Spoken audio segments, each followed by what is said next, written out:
Hey, what's going on, y'all? How y'all doing? What's up? What's up? Welcome to Mizzle Talk. Yes, I am back. Happy Sunday. Happy Sunday. Hope you all had a great week. Hope you had a great weekend so far. Welcome for joining me on this Sunday evening. Y'all know I'm always here to give y'all the entertainment and the talk. And I'm always looking forward to joining the family. So I'm looking for people to come in and let's get the ball rolling and see what y'all up to, what's going on. Hey CM, how you doing? How your day going? Yeah, I was preparing my live when I got up this morning. I got my little haircut. You see, got my little haircut, and I was preparing for my live today. I was getting things together. I was creating this Discord channel and everything. So I'm gonna show all that today. What's going on? I'm making moves, I'm serious about these things. All right. I updated my little intro, so I have more to it. I need another day in a new job. How about you? Oh, snap. I am good. I am good today. Tomorrow is my off day, so I always looking forward to these 2 days. It's a whole week of long week. I mean, child, half of the people in my freaking job had the COVID, so most of them coming back already. But at the same time, like me, at the past 2 weeks, it was like short staff, so it was crazy. But today has been good. Today I have been good, and not too much. It's just peaceful and stuff. So while I'm at it, while people coming in, then just play my intro, and then we get into the show's update.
Hey, yep. So I added some new things to the intro, y'all. So I hope y'all like it. We gotta be this brand, gotta be this brand up here. All right, let's get into the show's update. Then we then talk about the lineup, and then we get into it.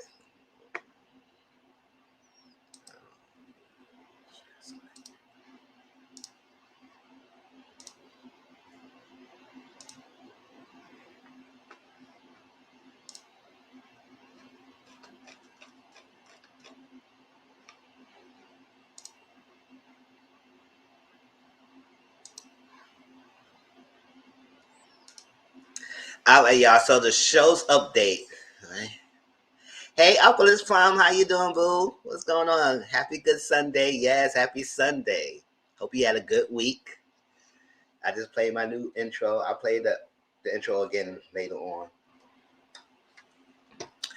All right, so I've broken up the show's update into different categories because I want you to let y'all know what I've been doing. So I have broken down into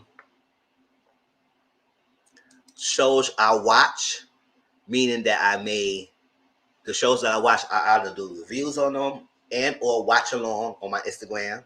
So if you don't follow my watch alongs, we have a good time there. Tonight I'm gonna do a Power watch along because Power came back with the 6th episode. So stay tuned for that after the panel. Hey Brittany Boo, how you doing? Oh yes, if y'all didn't know, yesterday was Brittany's birthday, so happy birthday to her. If y'all didn't know, yesterday was her birthday, so hopefully she had a good birthday and enjoyed herself. All right.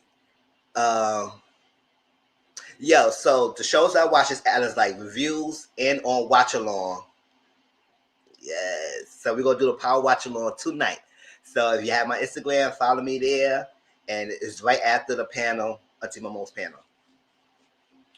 And I break it on to shows I watch.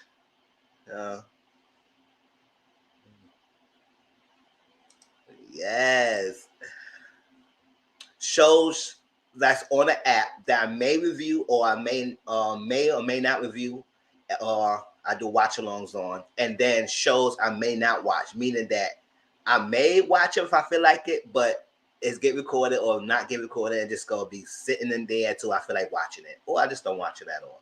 But I get caught up on them because I listen to reviews of those shows. So I'll start off the shows I watch reviews and watch along. Yes. So Growing Up Hip Hop, the season 6 is on WeTV on Thursdays. So are we gonna talk about that next time? No, we're not gonna talk about that next time. But I am gonna watch it, and then we eventually gonna talk about it on this channel on a live. And because I'm looking forward to those. Like, listen, Sam's in trouble in the law, and Cree is coming in hot and heavy. Angela always moving as always. So these people, that guy, what's his name? Twister, I can't stand him. He's getting in trouble as well. So we will talk about them. Ladies Who List Atlanta on OWN. Yes, we will talk about Ladies Who List next week. If not next week Sunday, because I might have family over. If not next week Sunday, then it will be next week Monday. So we will talk about Ladies Who List Atlanta on OWN on Friday, because I have some words. Those of you who follow me on Instagram or Twitter, that I have posted some tweets about that and talk about how I feel about some of the ladies, mainly with Crystal Robin, the dynamic. It's like, yes, Robin's doing the most, but yes, I do understand what Crystal's doing, and she's not innocent at all. They came on, I didn't actually. I went to work, but I left early. I'm going to celebrate next week. I don't like creating noise, so not my baby little twist. Yeah, I don't like his ass. He tried to be a little Wayne Trice move, and I can't have that. I can't have that, and I even can't stand Lil Wayne like that either. So to him to remember him, no, I can't. Catfish UK is on Wednesdays on MTV. I'm not gonna review Catfish UK. I'm gonna watch them, but that first episode was kind of boring to me. Maybe it's because the start is new, so it got build up. But the host and the hostess, I didn't even care for, especially the host. I mean, he was doing too much. I didn't even care for the storyline, that story about the best friend catfishing her friend. It was okay, whatever, y'all. So the only big difference is that they are traveling UK. So I guess the case is not too heavy as in the UK as in America version. Because the American version is still the quarantine version. So if y'all watch my review, I did post it up there, the catfish review. So please go to that video and watch it. I forgot to post the link. Let me post that link now. Sure. Let me see.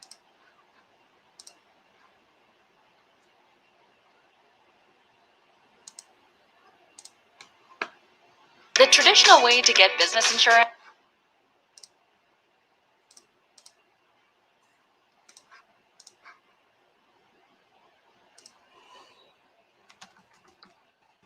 Hey Dominique, how you doing, boo? What's up?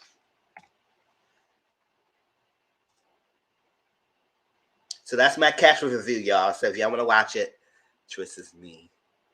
Don't let me know if I can't smoke. If I ever get my hands on it, it's over. I don't know. I can't stand Tris. I don't know.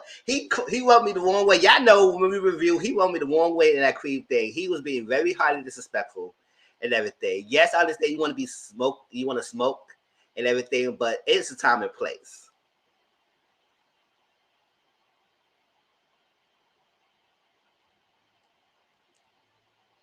Mm.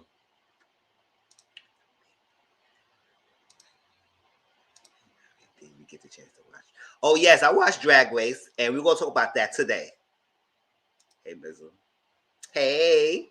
Thank you, Natalie.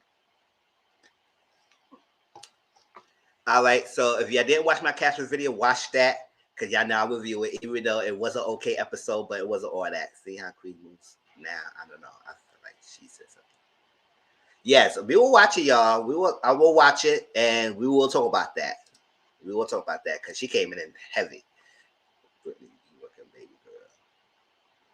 I know that's why I enjoy it so next weekend. Yes. So I didn't really care for the Catfish UK. So I'm just gonna watch it and see how it is. Maybe it will get better, but I just not feeling the show like that so much. Catfish American version is on season 8. It's still on season 8. I don't know why you just didn't do season 9. Why did you just keep on season 8?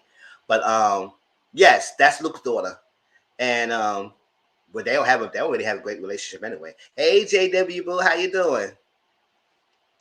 And the American version, Catfish, I'm still reviewing it. So next Wednesday, I'm sorry this week I couldn't do it send the Catfish video on Thursday. I uploaded on Friday because I had to double on Wednesday night, and it was crazy. Did the overnight, so I usually post the review the next day. But yeah, I still get it, and it's still getting a lot of views though so far, so it's good. Kings of Napa is a new show on OWN. It premieres on Tuesday, January 11th, and it's like a all black cast basically, and all like a vineyard, and how the family is taking over the business when the patriarch died, and it's the dynamic. So it seemed like it was gonna be good, according to her.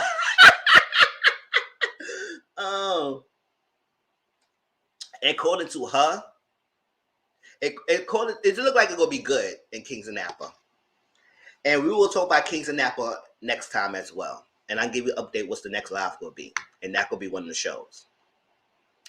Drag Race is on Fridays on VH1. The first premiere of the first 7 ladies was this past Friday. And we will talk about Drag Race today. So stay tuned for that review. And Love and Hip Hop Family Reunion season 2 on Mondays. I am catching up on the episodes. I mean, the latest episode I saw is when Bob Booby did the field trip, and Zell made that freaking crazy comment about y'all too feminine to me. I said, boy, bye. Sit down. His comment was so internalized fear of himself. I was like, you saying the most, but we'll get to it. Let me see. Portia Phantom Matters. We did the watch along last week I think last Monday we did it, and we watched it. We ended with Portia fighting Dennis and everything. Everybody was trying to make it seem like Dennis hit Portia. I said no, he didn't. He was reaching. Something happened. Unless they gave us a slow mo or a different angle to see exactly who he was reaching for, then we'll talk about that. Ain't that Carlos King show? What show? Kings of Napa? No. Kings of Napa is won by someone else. Unless you're talking about something else. Dominique, what show you talk about?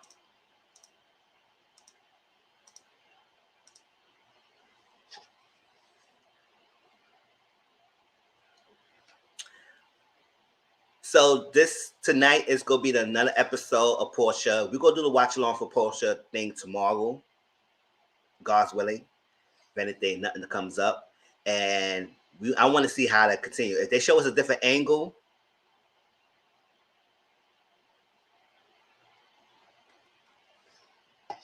Yeah, no, Kings of Napa is not Carlos King show. He did like a preview at the end of the reunion, introducing the show. But Kings of Napa is produced by somebody else. Was it? Jonathan keeps trying to fight women, argue with them. Yes, Jonathan is the most. Don't get me wrong, he is the most. And Bobby does the same thing too.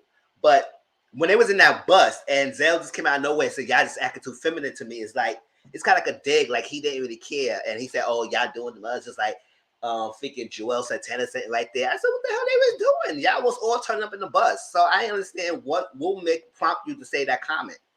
And he had to talk later on about how he felt internally about himself, about being bisexual and all that stuff. But yes, they could be the most. But that comment was off-putting. Say, so what? Be feminine is what? It's like a diss. You know how some people they feel like you could be gay, but don't be too gay. And that's the comment I was getting from her. I ain't like that. But probably we'll talk about that later on. Ready to Love season 5. I'm glad that the season finale was this past Friday. We will talk about Ready to Love too. I had the intention to just only talk about Phil and Shiloh today, but I say no. Well, you know what? Let's just talk about the rest of the season and let's talk about the other people that I really even like and get it over with. And then next time we will do the reunion. Okay. Queens season 1. It resumed this past Tuesday, so we will talk about Queens next time as well. Yeah. Yeah. Ready to Love. Yes, that show is too much, right? And I'm glad it's over with because I didn't even care for the season. I didn't care for the season. I didn't care how the couples, the dynamic of the show needs to be changed. I'd rather they go back to the house cabin. I like that season. That season was okay. They just had to do some little changes to it. But I like that season because everybody was in one house and it still had the drama. But all this dynamics of, because people going on dates, they weren't working relationships and going on dates. They don't film every date. And not every time the people tell the producers they go on dates. So we don't see all the dates. We don't see what's going on. We don't see like what happened. And so when we watch these datings and stuff like that, it's like, y'all connected since when? What's this happening? What happening? And it just make us lost. And none of us all got time to be going under the interviews after the show and to watch YouTube channels. This long 1 hour interviews of each person who get eliminated or this behind the scenes stuff. I mean, some people could have the time, but I really didn't have the time. So I need to see what's going on in the show. Like, give us more in the show. It's like, so give them a Ready to Love was a hot mess. Yes, it was. And we will talk about that. And I will show you that Miss Camille responded to some of my tweets, baby. Oh, I'll let y'all know. I'll show y'all.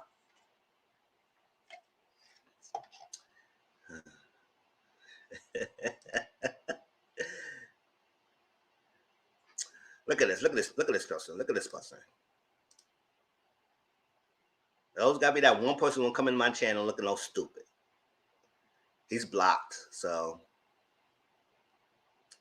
all right, Auntie, what's up? What I was up to. Queens, it resumed this past Tuesday, but we will talk about it next time as well. If it's not next Sunday, it will be next Monday. We will talk about Queens. Our Concert People resumed this Tuesday, and we ain't gonna talk about this coming next live, but we will talk about it again. And Housewives of Salt Lake City, apparently Mary Cosby, she skipped the reunion. So I don't know, she quit the show entirely, or she just did not want to do the reunion. So I said, that's messed up, girl. You're going to lose a lot of your money if you go skipping reunions like that. But, you know, the season had been given. The Salt Lake City ladies, oh, sorry, y'all, have been given, y'all. Let me see.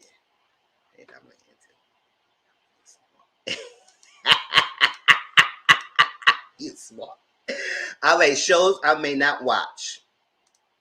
Once again, I said these shows I used to have watched, but I might not watch it now. And everything doesn't mean I probably won't watch it. It's just that I'm not watching it right now. It's just that I just can't give it all that stuff. So Sisters on BET, it resumed. It's on season 4.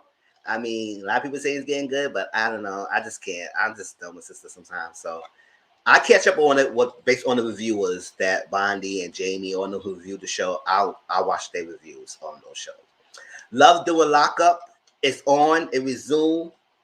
If Jen and Mary are going by Salt Lake City. Oh, snap. That's what I'm saying. And I would say, all right, the reunion. If Mary not going to be the reunion and most of the beef was centered around Mary, what they going to give us in the reunion? Besides the Jen drama. That might carry the reunion. But other than that, if Mary's not there, maybe they're saying that she just did it virtually. Or whatever. Maybe she didn't do virtual because Andy said that she didn't show up at all. So I don't know if she didn't show up physically and they did virtually, but he would have said that anything. But he just said no. Fortunately, she didn't come. So that was my juice, y'all. Love Doing Lockup is the new season. It's new couples and stuff like that. And it said, yes, life at the lockup, love at the lockup, love doing lockup. Whatever their thing is, it's entertaining and stuff like that. I just can't get into it anymore. It's like, it is too much. Some of these people's acting is crazy and everything, but I listen to reviews and it seems like it's the same old mess. So I'll probably catch up on it if I want to catch up on it, but I'm not watching it religiously right now. And Married at First Sight, it's the new season and it's up on Boston again. So remember, they did Boston again. They did Boston last time and they're doing Boston again. And it's on Wednesday on Lifetime. This past episode was 3 hours. I was not sitting there watching that. So I will listen to people's reviews. It seemed like it could be a hot mess again. But I'll probably check it out after the honeymoon and stuff like that and see if it is. This is a given. But baby, those couples was a mess. And I was tweeting on something like that too. So some of y'all who was on my Twitter or Instagram saw what I was feeling about some of the people. That larger one, baby, he is too much. I say, you convincing us, you trying to convince us that you freaking is a reformed cheater. No, you're still a playboy. You want a traditional wife, but you want your wife to go freaking, you want your traditional wife, but you want your wife to go to the strip club with you as well. They have someone cast on the show who have no job. I was like, how you gonna be married at first sight and start off with no job? Like, what's going on? Yes, granted, yes, it was Panorama and he lost his job, but after since then, he's just been traveling. But he's trying to show to be on the thing. He said he will only work if his wife wants him to work. I said, chill. Oh, his name is a larger one. Yes, a larger one, but according to ladies, his name is Isaac. And he gave the ladies his middle name, but his name is a larger one. And we got Virginia 2.0 with Lindsay, that drunk girl. She was drunk as a skunk at her wedding. She was drinking up to her freaking walking down the aisle. That Lindsay, she was too much. And child, coming to marry at first sight with no job. I was like, what the hell is this? It's so they pay people to pay it to people. The trauma bonding is never going to be a good thing. It's like the person who had serious relationships with people who always cheat on her, they're going to pay her, they're going to marry her to someone who been a cheater. I was like, what the hell?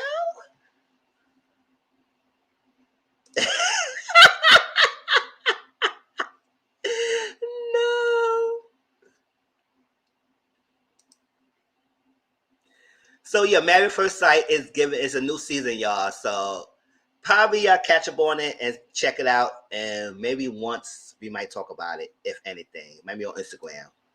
But baby, I'm not gonna be watching it every week right now. Until at least after the honeymoon, because that's what it picks up. Because I'm not watching the wedding special, so I said whatever. The weddings is stupid. Okay, Real Housewife in Miami is on Peacock. This is shows apps. I may review it or not, or do watch-alongs, but this just shows I'm watched, and we might talk about it. Housewife in Miami is on Peacock. It's new episodes every Thursdays. This season have been given in Miami, y'all. I ain't gonna front, because I think the third season was boring to me. So it's given. And it's really better too.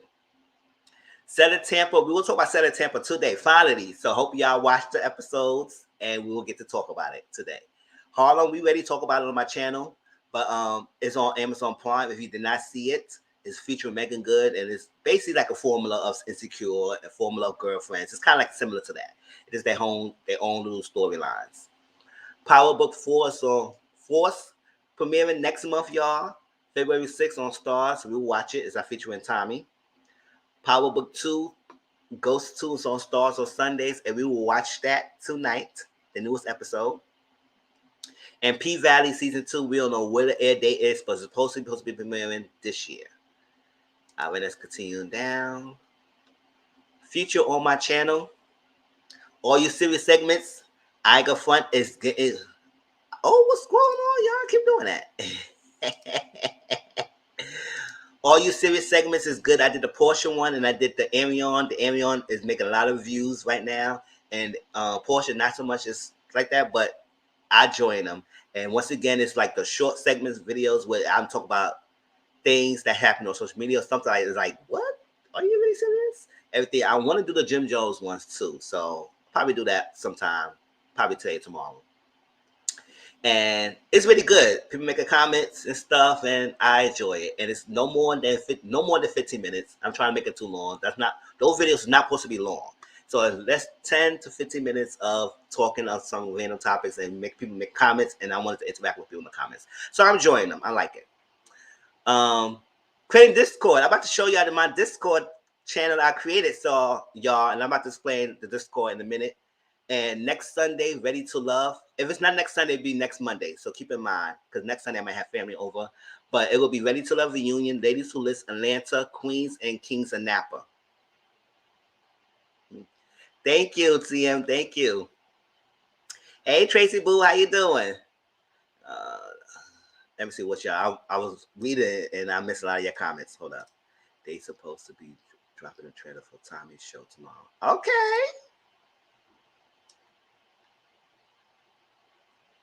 Oh, I can't wait to see that. If Selling Tampa comes back, I just hope they actually sell. Damn. Brittany is sick of P Valley at the moment. Oh no. Are you sick of P Valley? P Valley is gonna be good this season. It's just a lot of precautions. Yes. Those Are You Serious videos are really good. Great job. Thank you so much. Thank you so much. Hey Tracy. It better be good. Hey Tracy. It should be. It just that they super careful. I mean, listen, they had to come up, they had to give like they gave the first season. They had to continue that momentum. All right. And for this next live, if it's not next Sunday or next Monday, if y'all anyone who wants to join me to talk about these shows, you have to watch these shows to have the conversation with me. Let me know and hit me up on my Twitter or Instagram, and we will do that. If I mean, yes. All right, y'all. So Discord channel. So if some of y'all probably follow other YouTubers who does have Discord, and I say, you know what, that would be a great job because I've been on Discord for other things before, but I think that would be a great one-stop shop thing of me promoting the videos. We have a channel chat and members chat and things on that, and you got to share like tea and tidbits and stuff like that of shows that we may discuss on that Discord channel, and that's like everyone could come together because I know sometimes some people might have Twitter, some people might have Instagram, something like that. Instead of having communication with each one of those stuff, which I still will have, I think that we had the Discord channel that we all could be under. And I'm gonna start sending invites so you can be on it. It's free. It doesn't pay anything unless you want to subscribe to under more features. But let me show you what it look like. They are in Atlanta. They came out of Central. That's what I'm saying, right? Let me share.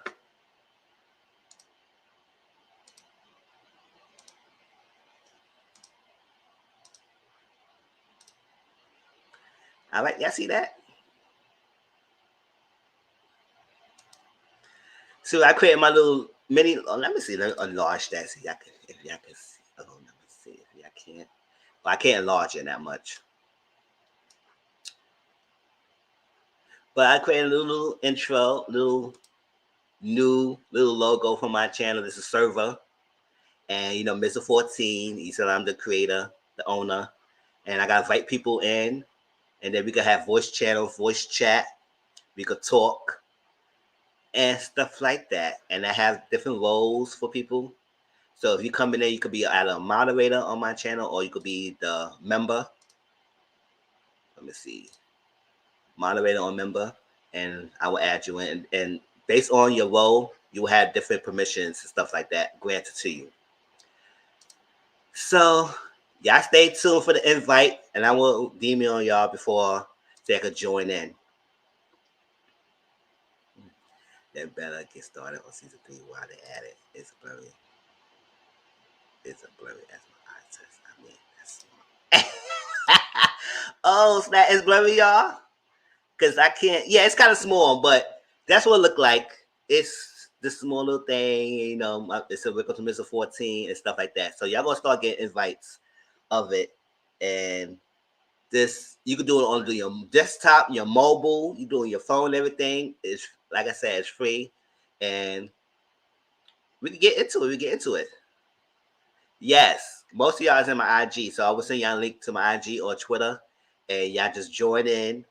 And then I'm still learning it. So because now this is the time I'm owner of my server channel, so now I gotta get used to the different features and stuff and get into it. But it should be a one-stop shop for all of us to come together and build a community and talk about things. So this is why if you have tea and stuff like that, you can put it on the Discord channel. We can all read it. We can all respond to it. Sometimes I might have like chat event so we could just chat, and we could do that. So that's it. So I'm working, y'all. Don't get me, I am working on top of my busy work schedule. I am trying to build my community here. So yeah, especially so that's how I'm keep doing this. All right, so y'all will get these things soon. I'm still I'm gonna start sending invites soon and start creating the roles together. All right.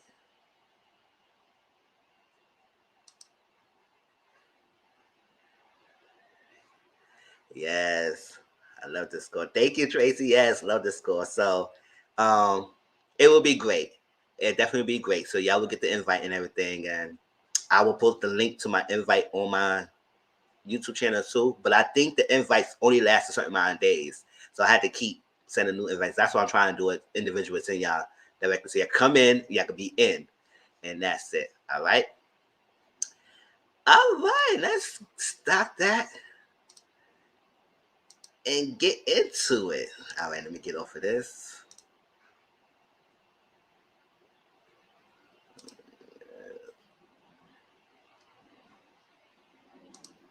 Get off of that. I know we did a lot beginning of the shows up there, but yeah, no, that's how I do. All right, so the lineup tonight will be Love and Marriage DMV. We're gonna talk about that. So that's gonna be the first topic. Next, we're gonna talk about the Mike Hill topic because I did talk about that a little bit on Instagram, but not everybody was on the Instagram live, so we'll talk about that here. And we're gonna talk about Drag Race, the episode Ready to Love this season. Not just the Phil Shiloh. I changed the logo. If y'all didn't notice that, I added just Ready to Love. So we're gonna talk about everything that happened up to the freaking that. There's some things about characters, how I feel about some of the things, how I feel about the show. We could just have a discussion on that. And then we're gonna end us live with Selling Tampa and talk about that show. So I have been telling y'all to watch it. So hopefully we all ready to talk about Selling Tampa. That would be the last topic. But let's get into it, you know. Oh, who the hell touched me?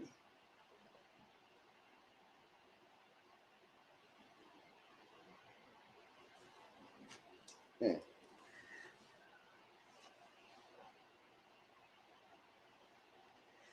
All right, share.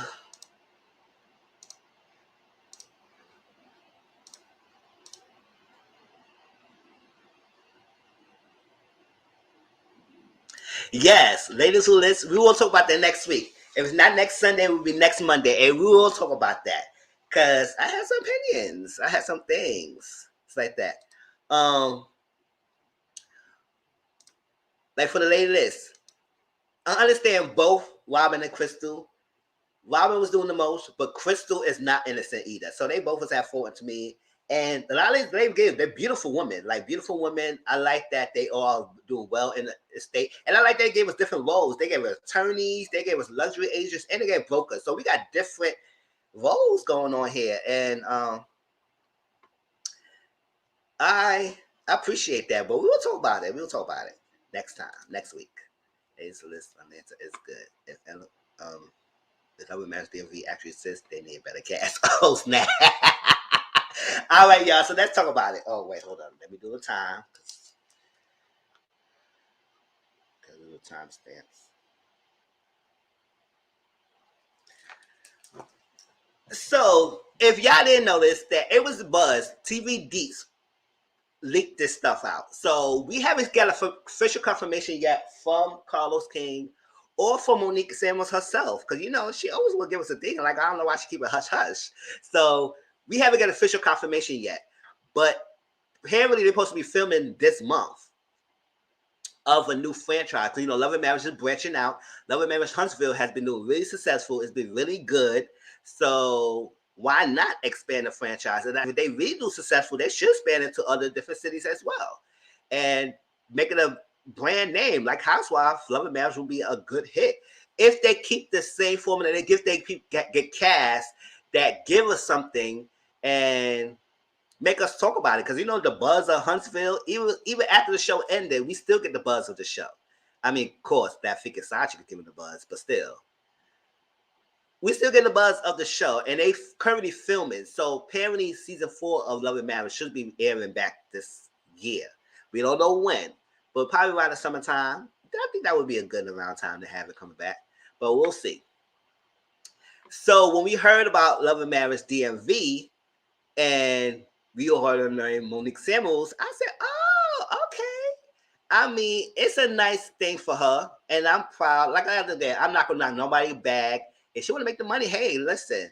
And I think it would probably be a better thing for her to so we could see more of Monique and not the thing that she had a little bit behind and she want to be like. No, I want to see because this is her group of friends that she put together because it said that she came with the rest of the people on the cast. So I think she will show up more of herself and give us more of her thing. But I might have my things about how much will she give us. Because I don't want if they're supposed to be the Martell and Melody of the season, well, of the show, then we need to see more of what's going on in their own family, and on top of the other three people couples, and not have the other ones carry the drama, and she just fall on the backside. But we'll talk about that. We'll discuss if y'all have different opinions about it.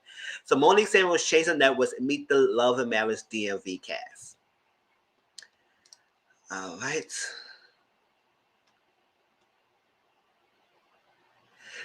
Let me see. Can y'all read that? Okay.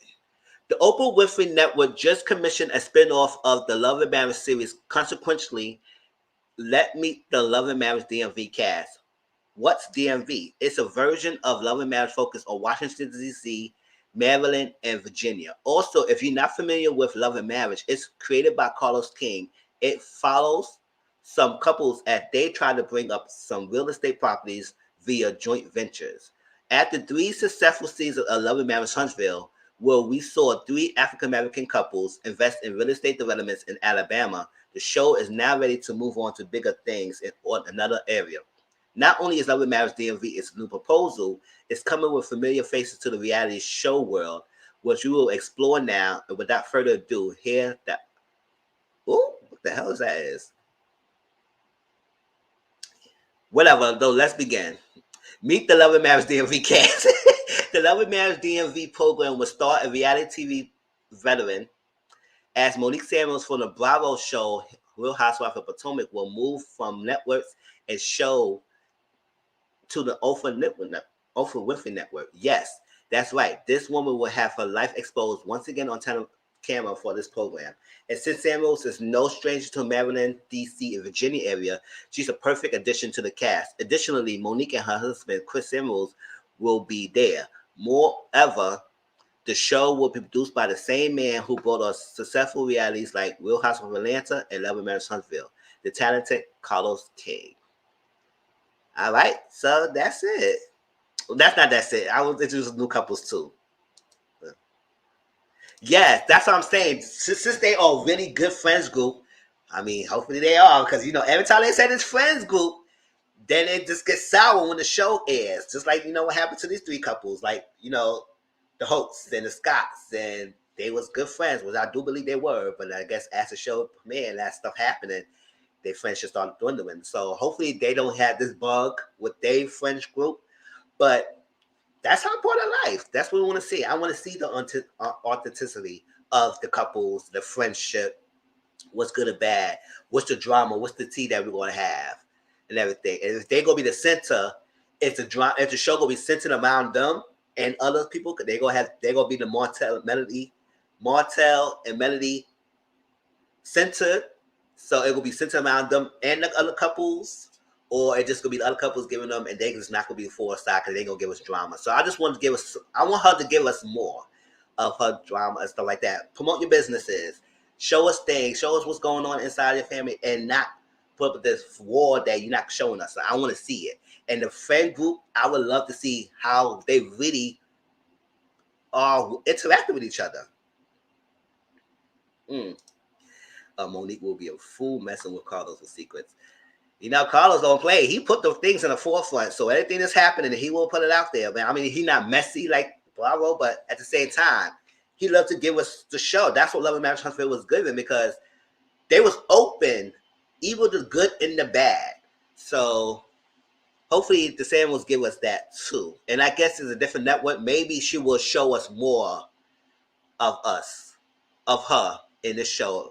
and not be guarded because housewife. Because like Tracy said, the forced friendship, all that stuff, act like they was friends when they actually not. The ladies, they really cared for each other. They was not co-workers. They were co-workers, but they was not really friends like that. I ain't like that. So hopefully, and yes, she did say that reality TV is a curse for marriages. Maybe she changed her mind, and maybe she thought that because Bravo was too much, maybe OWN would be better for her. So, like I said, more power to her. Like I said, in the Potomac, she did disappointed me, but I did like Monique. I ain't front, but she did disappointed me. But I never hated her.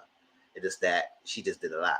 But hey, everybody get in the bag. So if it is true, and we hopefully get confirmation from either one of them soon that it's happening, or at least get some insight. They filming somewhere. At least somebody tell us something. We ain't getting no news yet. Shoot, tell us something.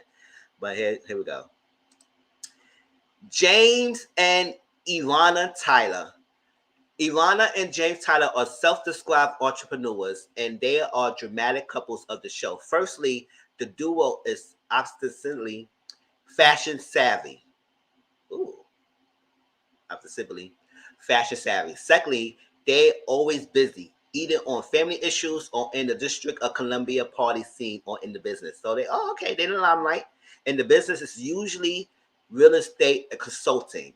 Lastly, Ilana has her own clothing store online. It's called I Vision Boutique.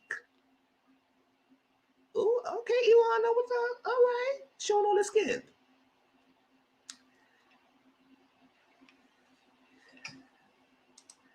I don't know. Let's see. Bravo is messy. If love and marriage husband was on Bravo, they would have brought on course. Child, they probably would have. We're not even discarded. We're not even consulting with the cast. Because Carlos said like with Carlos with the close source situation, he said he will only bring her in if the other cast will be okay with that. So he will talk to them. He just will not bring her in if they were not okay with that. Well, we fairly know the leader, the main woman on the show, Melody, was not okay with that, so she's not on it. But that's the only way she would get on the show. But Bravo, they would have just put her in there with no problem. Mm-hmm. Oh, well, hold on. Go back to the thing. Neil and Tasha Lyons. Oh, this is that Empire. Sorry. Neil and Tasha Lyons are a power couple from the real estate crew called the Lyons Den Group. This firm's work all things brick related in the DC metropolitan area in Maryland. This company was formed in March 2015. Oh, that's around the time. Oh, never mind. And focus on real estate, personal coaching, personal growth, and brand development. Tasha works the celebrity hairstyling circuit and knows Monique Samuels. All right, this is the couple right here, y'all. Nice cute couple. All right. What y'all saying? Y'all saying anything? How you feel about this other couples they giving y'all? Let me see. Let's do Ashley Brittany and Roberto Silva. Firstly, let's kick off with Ashley. She is the host of a podcast named Fun Times Moms. Okay. Not for lazy moms, fun time moms. Okay, all right. That's a little different.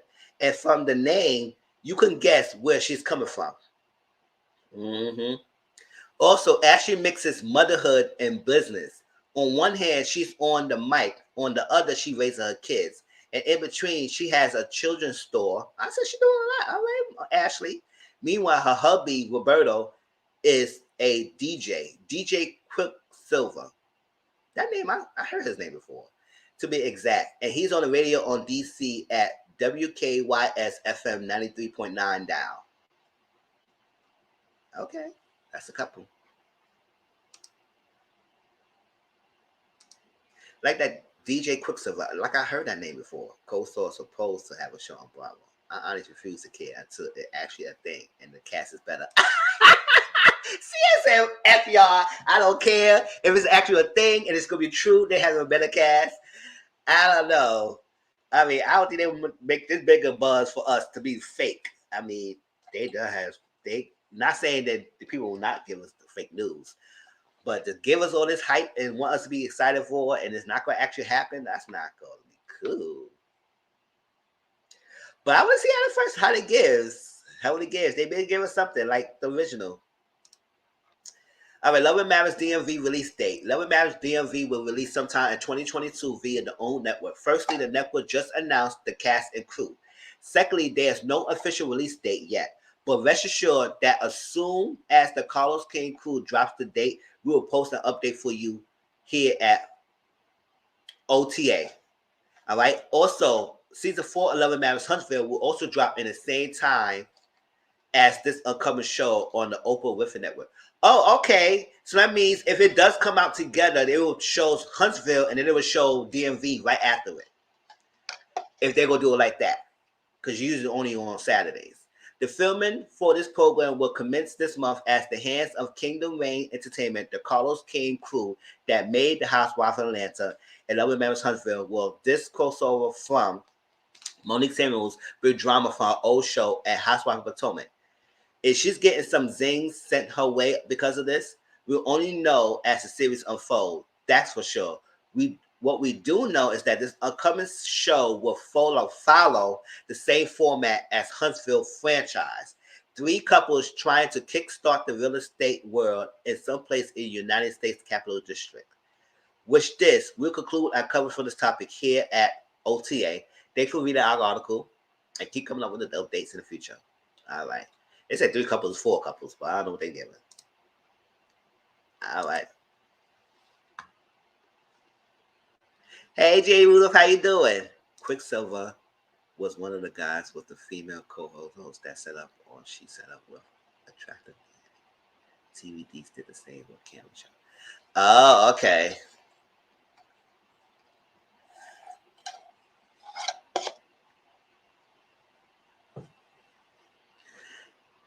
AJ Rudolph, how you doing, boo? Happy Sunday, Mizzle and family. Dominic for what? How to be wax side hole. Ciao. Yes. So, any other thoughts about this? Like I said, I'm excited because it's another franchise of Love and Marriage, and I do love Love and Marriage. Yes, it's featuring Monique and Chris Samuels. At the end of the day, I never disliked them. It is that we want to see her in a different light, and hopefully she gave us something and not be the facade that's like just perfect patty and everything's so good. No, give us the real, because it's centered around your love and your marriage. It's centered around the friendship, and then y'all go and give us real estate and all that stuff like that. The other couples are, but your business and stuff. Let's give it. I like Carlos King. I think he will do a good job with the cast. I don't think he will hang them out to dry, but he will give us drama. And he will let us know things. So he's not that. He's like, listen, y'all gonna be on the show. We gonna give, and he'll give us entertainment. He will. So I'm excited to see it and what they gonna give, and that's why I created that Discord so we can all be on one accord and we can share things. So hopefully we get some tea. But I guess they said one of the couples gonna give us drama. I think they say that Ashley, Brittany, or the Tylers. One of those 2 couples they said is gonna give us drama on the show. So we'll see. All right. See how she reached out to her to tell us. Oh, I'm doing great. Got my tea, the edible about to kick hit, and I'm ready for your laughter, Mr. God. Oh, thank you. All right. Shoot. Hey, Jay Rudolph, I did check out your channel with your clay mask and everything, even though I probably never did that before. But I'll check it out. So I'll probably hit you out and see what's the details and everything. Maybe I'll try to get that from mom or something like that. Let me see. And yes, they say some ladies in Potomac was laughing about it or whatever. I said, y'all sit over there. Stay over there. Stay over there. At the end of the day, y'all have y'all show. She have a show now that she can showcase what she want to showcase, and that's that. But all y'all laughing and all that stuff, sneaking, whatever. Y'all don't friends, so it's expected y'all hating, whatever. Hating or dislike or disapprove it, whatever. At the end of the day, yes, Barbara might be more money, but she want to get to a network that could give us an authenticity and be behind side and be good for her. So, whatever. I was like, are y'all laughing? I'm here for it. I'm like Carlos King. Anything Carlos King, I'm here for it. I know Giselle is mad as hell. Monique and Karen got a show. And that's it, right? Maybe that's like, listen, she should be mad because told me no matter, as long as Giselle is on that show, she always gonna get that special treatment. No matter how messy she is, she always gonna be first seat, even though she be boring as hell. She always just like that. It's like they gonna give her special treatment. So she got her show. Let Karen get her show. If it's true or not, let us see it. Usually, like I said, I usually watch spin-offs, but Karen get her show. Monique have her thing.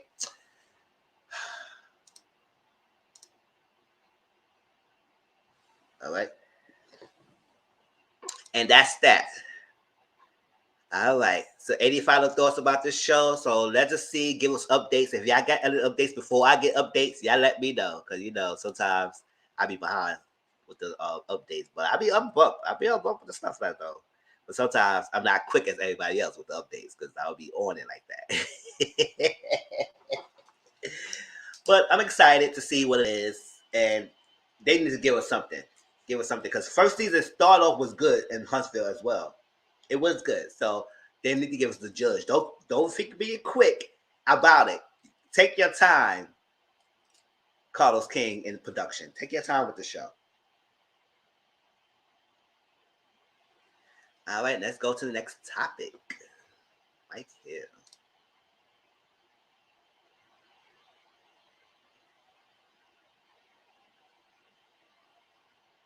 All right.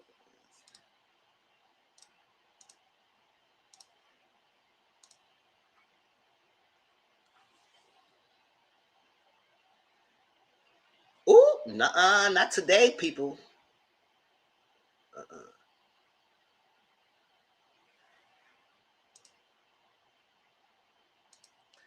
Yes, I made natural bath treats. Herbal clay mask. Oh, okay. All right. I hit you up. If Giselle and Robert came out of the closet, they can get a spit off. Tracy. Oh, snap.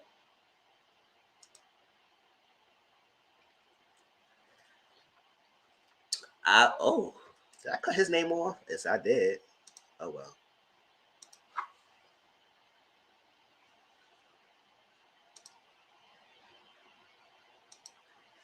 Yeah, I talk about this a little bit on Instagram. It's another topic I did on Instagram, but we didn't really talk about it on this channel. So let's talk about it now. Let me see. 52,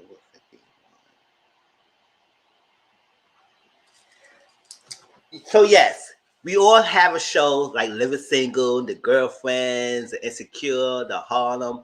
All those staple shows was centered around females supporting each other in their walks of life, positive and negative, but at the same time, it's a positive thing because we get to see the bonding of the friendship, the sisterhood, and stuff like that. And the reason why these shows work, this is a network that's catered to a lot of these type of shows, catered to a lot of black females who does bond together. Sometimes we need to see that because I'm not a female, but as a lot of ladies, they go through a lot of ish with the black man and the African American man in the community, and sometimes it does take a lot of us to be together and help each other out.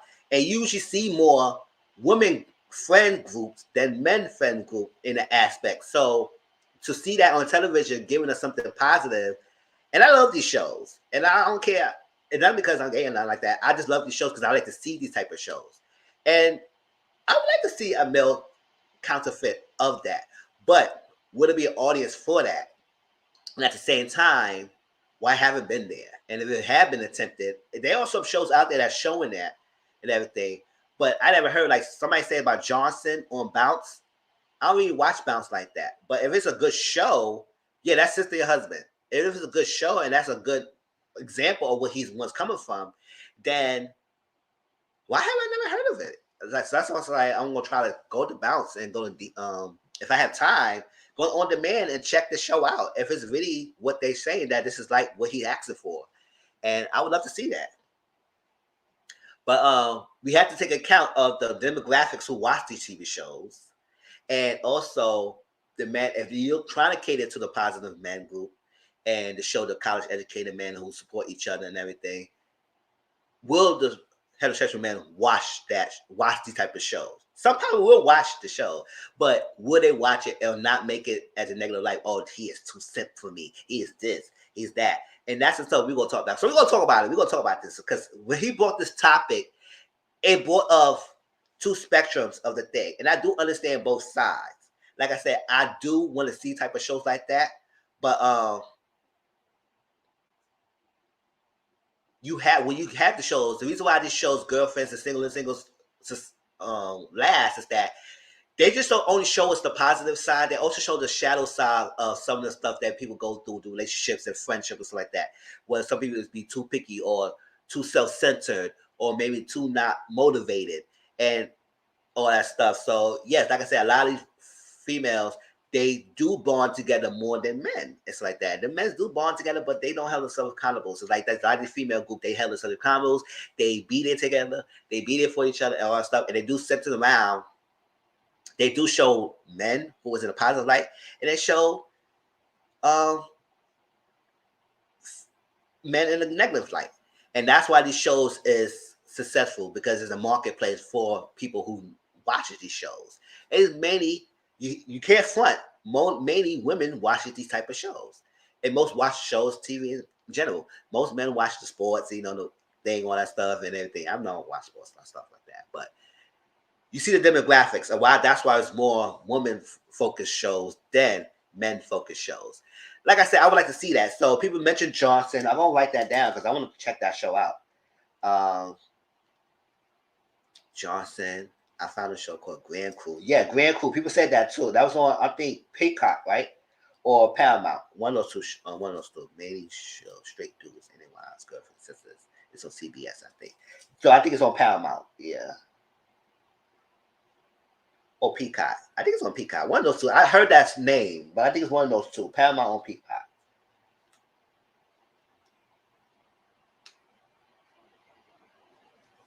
And Johnson's on Bounce. And people mentioned Noah's Ark. Noah's Ark was one of the prime examples of what he's asking for. But he wanted male, heterosexual, positive black men. So I don't think he was mentioned. And then Noah's Ark didn't last more than 2 seasons, and they had a movie and everything. But he said something the last 4 season. That's me. We had Living Single, Girlfriends, and Insecure shows about positive black women and their relationships with each other. Has there ever been a good, successful TV show about black men like this? One that lasted at least 4 seasons. That's what he wanted. And he wanted that it needs to be male focused. It needs to be all black male cast. It needs to be positive, college educated black males cast. And we don't hate to see that much. That at least not even last that 4 season. So it's a market, and people say, well, if that's the case, why you not make it? Why you create it? Create one show to show us that will gear towards not offending women who mainly will watch these type of shows, but also gay men attraction to these type of shows to see that it's a positive thing for us, and not saying, oh, they too gay. Because sometimes when we see a straight male character in the show and they positive and stuff, that some people always automatically think that they are gay, or they not the stereotypical what black male or what a African American manhood are.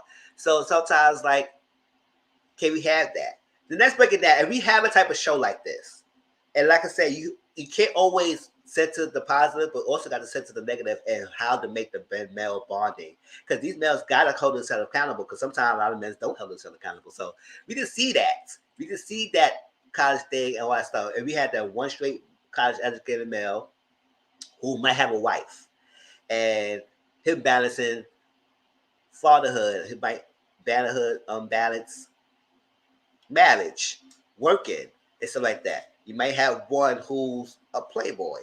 It's like that. Maybe have one who's juggling different relationships. Well, that's could be a playboy, but we can have one who just like the Lynn, always on the couch, finding himself, always got his opinion, but not working hard for himself.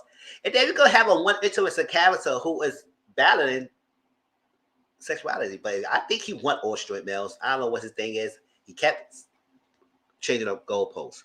But if that's what he want, then if all males are straight, then we have to think about different things. Let me see. Besides French Prince, when they went to college, all black has.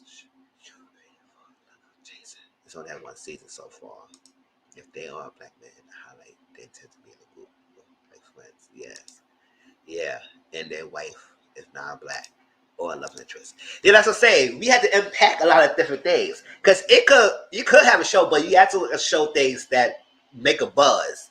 That's why a lot of these shows like Insecure Girlfriends like that was so great, because not only they show the sisterhood, the bond, and all that stuff, they also show the saddle side of their things about the friendship, the different people that they in.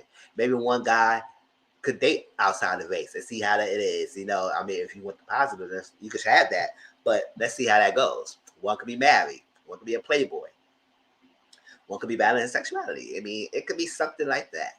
And they all bond as a brotherhood and support each other. Now, let's say none of them is gay. That's fine. As long as they have something positive that could showcase.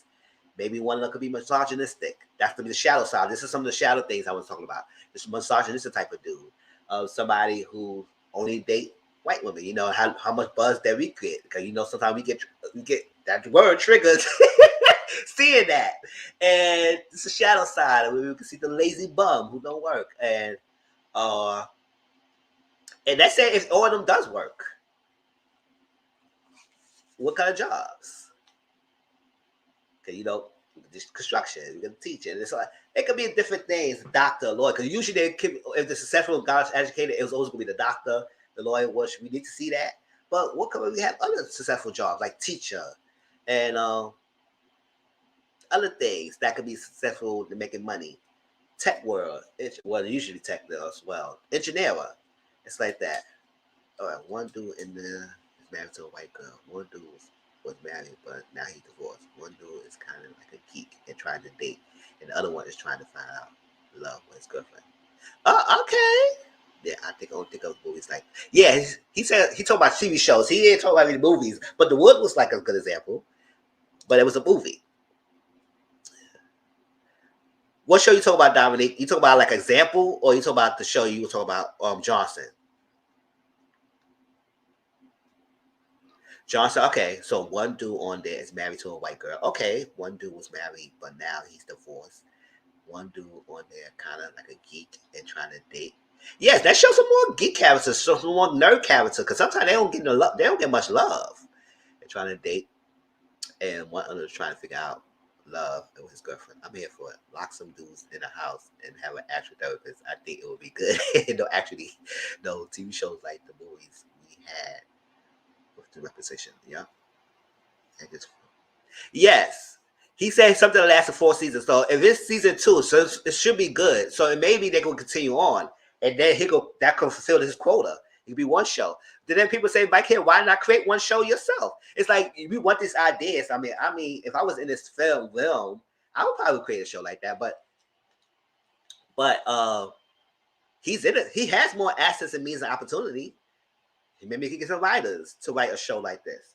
And then some people might say it can be all black male writers. It can be all male writer room. I said, why? Why you didn't have no female perspective? If you wanted this positive, you have to have the balance, right? Yes, Johnson. Okay, I got you what you were saying. And we got to have that balance. So yes, even though we want the positive, we also have to show the negative and make it successful. And also, you got to keep in mind the demographics, who probably will gear towards watching the shows. So if maybe women watching these type of shows, then or you gonna try to make it fake and say we all perfect, we all God's gifts, we all this and we all that, and that then we have no faults as it is. Like, no, that's something that we can't watch. Then that's showing that men can do no wrong, and some men, let's get before it, most black and African American males think that way. That as long as they got the good deed and all that stuff, they could do no wrong.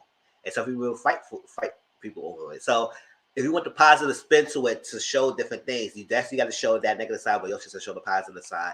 And we haven't had a show like that for a while. So if Josh is one of the reputation, I think she should promote that show more though. Because I never heard about the show until somebody mentioned it. I think the show would. But a TV show, yes. If anything, these shows probably exist in Nollywood. Yes. Good, because it felt like forever. Should. So I'm here for it. Whether well, straight men will find this positive and don't feel like, oh, well, that's not what men do. That's not what it is. It's not that. And I want to see these men held accountable. If you do a positive male group, we just have a positive male group who actually are good standing guys. Yes, he might have some flaws, but good standing guys that say, listen, if one person's cheating on his wife, if one character's cheating on his wife, the man would say, listen, dog, that's not good. That's whatever, or that's like that. Or they may want to keep the secret, whatever it is. But sometimes that might destroy friendships and stuff. So we'll see how that goes. But different things, you got to think about these things. Also, you got to unpack the other things: the homophobia, the misogyny, the deadbeat fathers, stuff like that. You can showcase that in a way that it can make it a more positive spin to it, or at least balance it out, and we can have it. So I'm here for it. But yes, it haven't been really that much of a shows that represent what he's asking for. Yeah. And they all the last name. Oh, they all last name is Johnson. Ew. That's cute. That's cute. So that's that, y'all. I mean, I know some people make comments. Let me see. Let's read some of these Twitter comments. Let me see. Yeah, people mentioned Johnson. People mentioned Atlanta. Yeah, Atlanta was another show people mentioned, but it didn't really last that long. But he said Atlanta is brilliant, but it's not displaying an ensemble of college-educated, positive brother navigating life and relationship together. That's what he wants. Let me see. What other stuff? Here my girls, Erica did never TV. Erica did never TV did a lot. She did a video of this, and she was not here for it.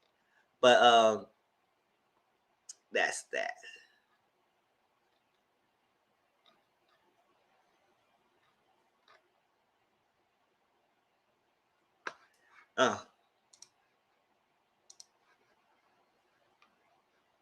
Okay, that's it.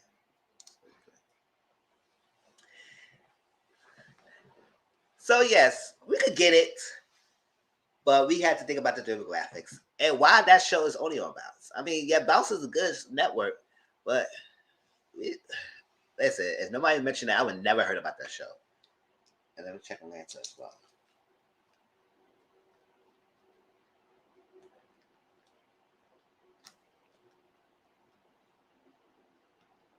I mean, yeah, people mentioned Tyler Perry, brother.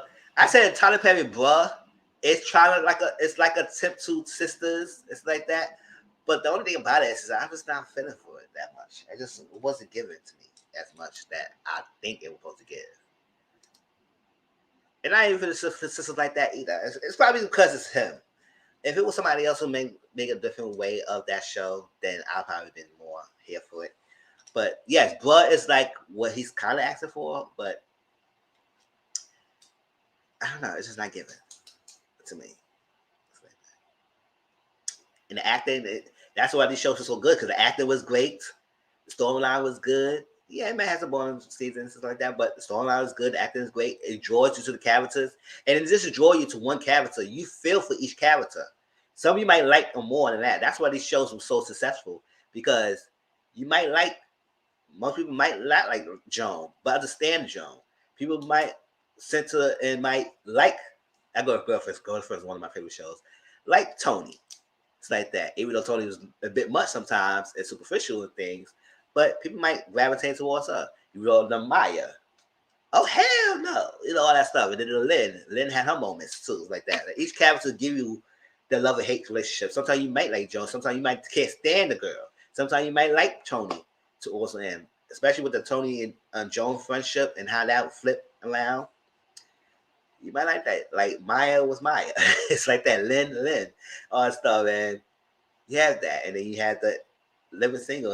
All the ladies, Khadijah and Maxine, all that stuff, and it was great. So it make you drawn into the characters and make you feel for the bonding of each one of them. So if you have a show like that to give us for the men's version, just like those type of shows, it could be successful, and also in main networks that we could see all that stuff. I think the one is not forced yet. It's okay, but I will try. I will try and watch it on Bounce and go on demand and catch up, cap on the shows and see what it is.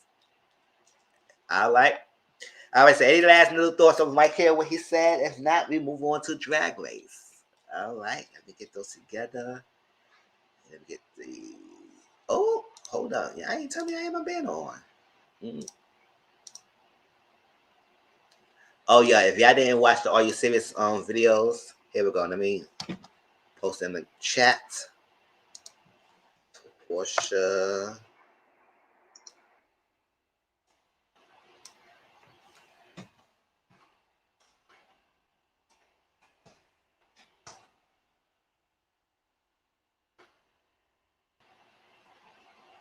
Atlanta, yeah.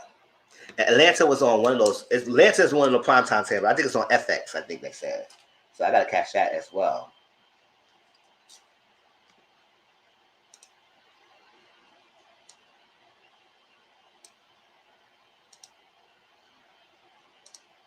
So yeah, they're gonna cover half of my face, but well, let's get that. Let's get into it.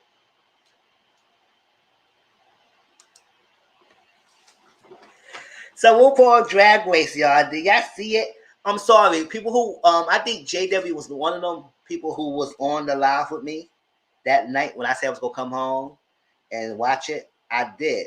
The only thing about it is that Instagram cut it off because I guess there was some music going on with it, and you know sometimes when you play music on live streams, they flag it. So they cut the stream off, and I said, "Oh, I guess I can't watch it." So it won't be no watch along for Drag Race because I know Drag Race does have music on their shows. So it's like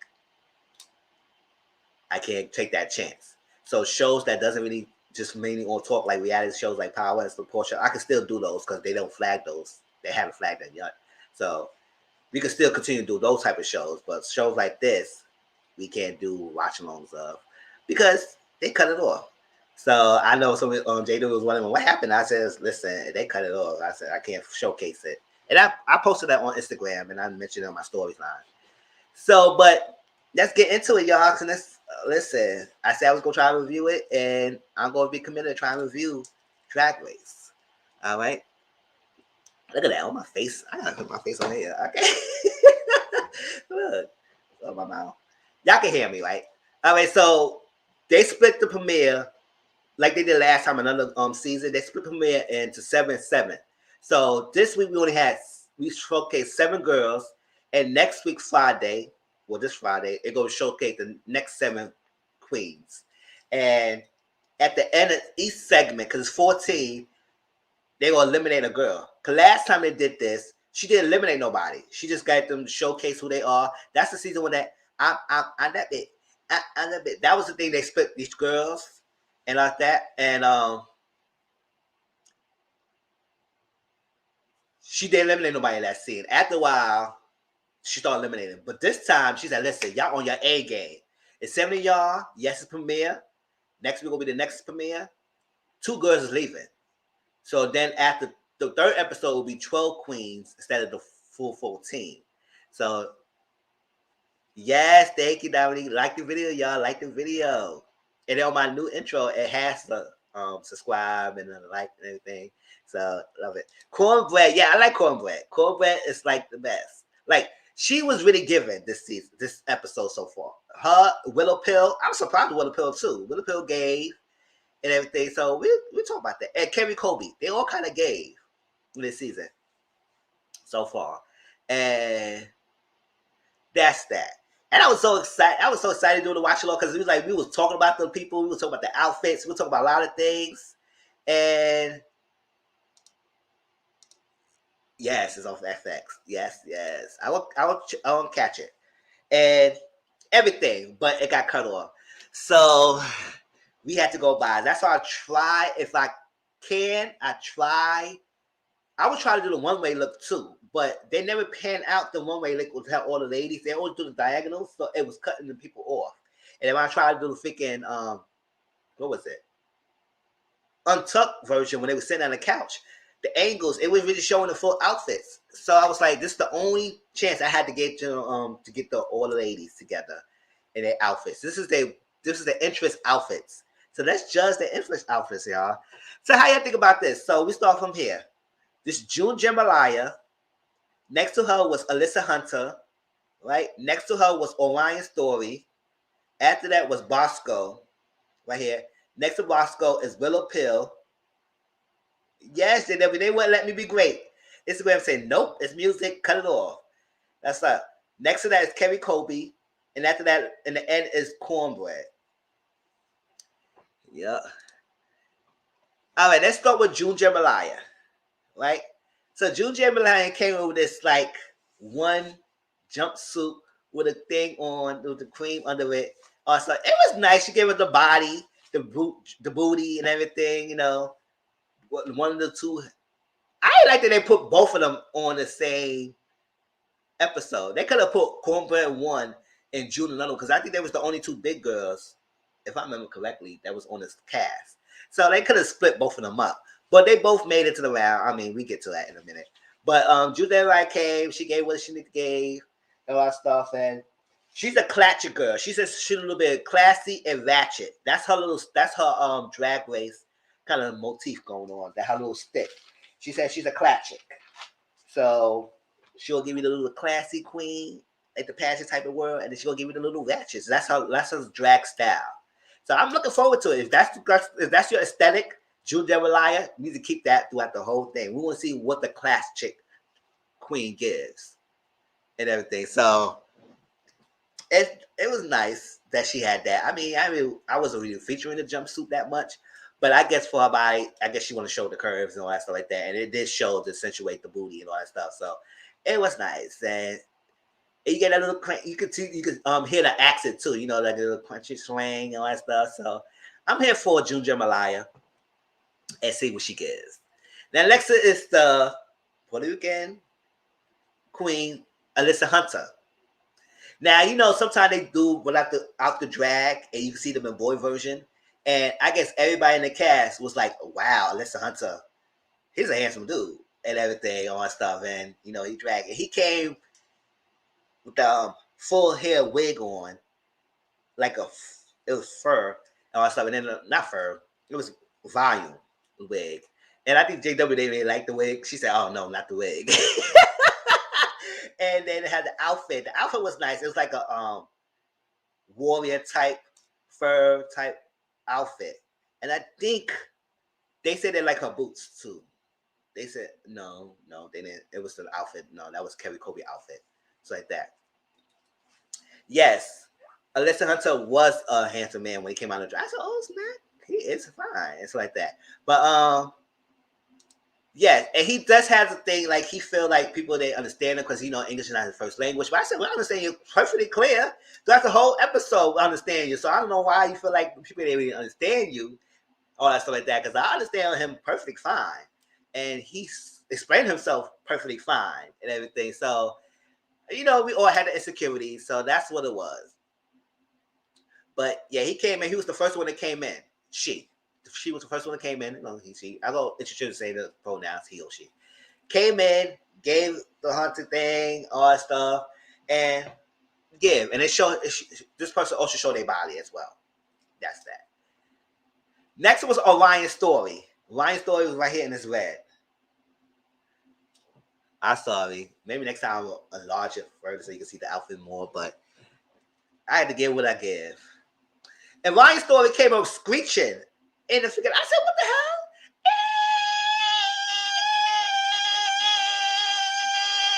Everybody was like, what the hell's going on? Why is this? It was screeching. I said, oh, come on, that screaming for? Like, what are we doing? And that's what it was giving. She was giving that screeching in the thing with the freaking play phone on and with fake talking to Rue, all that stuff. Everybody was like, what? Why you coming in like that? I was watching that. I said, damn, that's a little annoying. And then she did it for a while. Even after she came in the thing, she started standing there and started screeching. And continued to screech until she stopped and then she got on the phone. I said, Orion's story, all right. And it came with the old red in it, like the bodysuit red with the legs out and the hair there. It was okay. It was not bad. But the screeching was too much. The screeching was, yeah. I was like, oh my gosh, calm down. So after that, we get Bosco. Now, this is not the order they came out on. I just going down based on this picture. But Bosco, I think she was the second. I think she was second or third. Whatever, doesn't matter. No, I did. No, Bosco was the second girl that came out after Listen Hunter. Listen Hunter came first. This is what this right here. The edible had you to that screech. Oh snap! And then Bosco came next, right? And Bosco, I was like, oh, look at Minnie Mouse Magnificent. Because that's all I was getting at. I said the little Minnie Mouse with all that polka dot and then the freaking Magnificent hairstyle. I said, oh no. And I think her drag aesthetic is mainly evil and glam evil kind of aesthetics. That's what she said. So you go get the evil darkness and us, well, the beauty glam of it. So that's what her aesthetic is. So you could tell based on her runway look and her interest look, it's going to give you that mostly the evil aesthetic kind of style, the darkness and the black and the red, and they're trying to make it glam. So I was like, it was a lot going on with her outfit with that black polka dot, all that black and white. And I said, what are you trying to, this is not Disney. Like, what are you trying to go for? Like, but that was Bosco. The next after Bosco is Willow Pill. Now, every season, Wu has the person that she always like, they love the name or always make fun of the name or always accentuate their name. You know, Ivy Winters. Every time Ivy came out, she always say Ivy Winters. And you know, the Heidi in the Closet, she keep changing her Heidi in the Closet name. And that, and also, what was that? It was another name that every time that person came out, she kept adding a different last name. And it was so funny because I was like, damn, Wu, you come on with, what your imagination come on with different names every week? And I can't remember that drag queen that had the name that she kept changing the last name to or keep adding to the last name. But Wu has a name that she sticks to somebody and kept the thing. So throughout the season, throughout the episode, she was Willow Pill, the little pill, and this is the pill, and all that pill, and Wu just loved the name. So I guess you know the background story of that, why I chose the name, because it was based on a reference to something. And Willow Pill is right here. This is short little one right here. Yeah, Sickin' Nutmeg Ganache. Yeah, every time she came out, she gave her a different last name. And I was like, Wu got that stick every year. She make fun of people's names or play, not like she being rude. Like it's funny, all that stuff. So Willow Pill right here. And the only thing about Willow Pill is like everybody thought that it was like, you can tell it's like a little boy dressed in a drag. And I was like, what is this? So it's short. First of all, it's short. She's short. And then the outfit and everything. And then when she came out, people was like, oh. It's like, you can already see they was trying to take it serious. It's like, oh, and she didn't like thinking what her age is. Like, check her ID. Like, is she old enough to be in the show? Is she like, yes, so Willow Pill did look really, really young. And everything, you know. I don't know. That's all that stuff. So, but that's that. But baby, Willow Pill gave it this episode. So people were sleeping on Willow Pill. But at the same time, when they show it, they judge is like, oh, she's a little girl. And then she did mention that she hadn't been doing drag for like a year. So she came fresh coming back doing drag when she got on the show. So I said, oh, it's not all right, Willow Pill. So she gave a shirt they called Angle instead of Angel. And all that stuff was a play on words and stuff. And that shoes. Cornbread was cracking out on the shoes. Cornbread was clowning the shoes when she came out. That shoe, it looked like it was flats. But it was like wedges kind of flats, whatever kind of shoes it is. That. But Willow Pill is a little boy. But we did know that he was born with a chronic illness. And I didn't get the name, but he was born with an illness and he had been dark for a while because of it.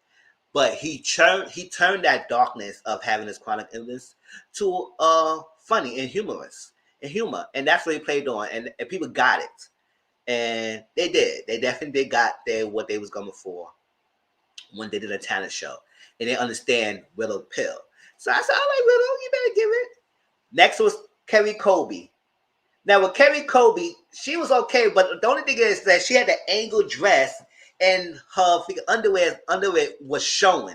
I said that dress needs to go a little bit more downwards, and that outfit would go okay. It was just like rising up. I said, listen, y'all, you gotta pay more attention to the outfits you're wearing.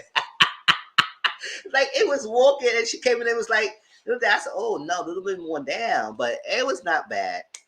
And Kerry Kobe came with the colorful hairstyle, with the pink, the purple, or that it was like a unicorn type of outfit. And she was not bad. She also gave as well in her performance and her things as things. Like I said, Willow Pill, Kerry Kobe, and Cornbread give this episode. But I was like, huh, all right. But she's not bad. She was like basically the beauty queen, one of the beauty queens of the season. You know, they always got one of those every season. So she's one of the beauty queens. And I said, all right, what's for Kerry Kobe? Something like that. Yeah. Yes, she is. She definitely is. And that's what I said. I like Kerry Kobe. You better give. Then lastly is cornbread, the snack jete. Cornbread, the snack jete. But you call it cornbread for short. And cornbread gave larger than life. But I just don't like when every time a big girl came in. I mean, yes, it's humor, and I like that they don't take themselves seriously. They always have some food reference and about their weight and everything because they know people gonna try to climb out the way. So why not make it humorous for themselves? But they said, "Oh, I'll give you the snack and everything. Oh, I'll give you the stuff." I said, "All right," but it was cute. And she came in the all black. It kind of give us like a little. I wouldn't say much of bats, but I was getting the bats with the hair, but not too much because bats go over crazy with the hair. But I don't know. It was something that she was giving me that reminded me of something that her outfit was giving. And it was the all black. This is the one all in the end right here. All black around. And the confidence. You could zoom the confidence. And she also the country girl. We know she had that little country slang and all stuff. But she was giving. Cornbread had all the confidence. She said she's the big girl. She knows she's the big girl, and she gonna give it out. She can do just as much well to all of these ladies up in this cast. And I said, all right, Cornbread, you better give it. So then the mini challenge was they had to do a photo shoot of give it face while they're spinning in the wheel. I said, oh my gosh, can you get dizzy? That's still a dizziness. So they were spinning, and they was giving all the faces and all that stuff. And Cornbread people left, and she started spinning the wheel herself. I said, "What the hell? This wheel is spinning on them damn self." But everybody did a good job. It's that Kerry Kobe won, and I thought that person was gonna win because all the stuff was flowing on her face. Like she kept putting it on her face, the wig kept coming on her face. She had kept doing this and all that stuff when she's spinning, and that was that. It was fun. I was about the spinning wheel, and it was a spinning wheel of the finale of of last season with Simone and Gottmik, and Candy Muse and another person, and it was that wheel, and they took one of the faces off, and that's what it was. And they were spinning, and they was giving the faces photo look. Kerry Kobe won the challenge, so I said, all right, she won the first mini challenge. Good. So the maxi challenge was to do a talent show. This is showcase their talent and what they're going to give. And the special guest judge was Lizzo. And I never get me wrong. Lizzo was a great judge. She was a great guest judge. Sometimes they give guest judges that wasn't given, but Lizzo was one of the good guest judges because she showed a lot of critiques that was positive, but also constructive. And she powered them up. She gave them a good inspirational speech and a good hype speech before she came on the stage because she said they had no time. And when she came backstage, she said, "Well, I ain't supposed to be here, so I'm gonna be quick," and all that stuff. And she gave them a big boost of energy. They all was fired up for their talent show, and I like that. I said that's good. She hyped them up, got them all going, got them all ready, got them all pumped to do their own talent show, and I think she would be a good guest judge. I mean, I know they get every week. Next week supposed to be Alicia Keys, so we're gonna see how she gives. But Lizzo was a good guest judge, and I enjoyed her. And they showcased a lot of her commentary too. So I said, all right, Lizzo, all right. Because usually the guest judge don't get much commentary when they go critique it. It's mainly Michelle and what's his name?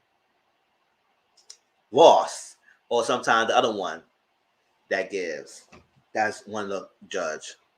And she was Lizzo did look beautiful as well. She definitely looked beautiful. She had that silver dress, and it was nice fresh on her body, and then the earring she had, and had a hairstyle. Lizzo was giving. She was serving. All right, so the talent show. Kerry Colby said she gonna do a jump rope routine. I said, all right, that's something different. We don't really get to see people who doing Olympics jump roping. So I said, all right. So Ruth asked her to go do double dutch. She said no, she gonna do single roping. And she used to be Olympic. She used to be a competitive jump roper in her school in the past. And of course, Shady School. I was like, oh, Shady. I was like, oh, that's a quick real name for the jump roping. So she gonna do that. That's Kerry Colby right here. She gonna do the jump rope routine. And then we got Drew Jemalia. She gonna do an African dance. I said, oh, African dance. All right, you better give the African dance. You better give all the energy, the hypeness, the jumps, the turns. I like, because I used to do African dance. Like, I have a dance background, so African dance is one of my favorite styles of dance to do, and it's a lot of heavy energy, a lot of breathing, a lot of stuff. But you have a good time doing it. So. Orion Story said she gonna do a comedy skit. I said, okay, that's the one to read right here. Orion Story. Willa Pill said she gonna do a mixture of lip singing and self-care tutorial. I said, all right. So people didn't understand what she was giving. They didn't understand her concept.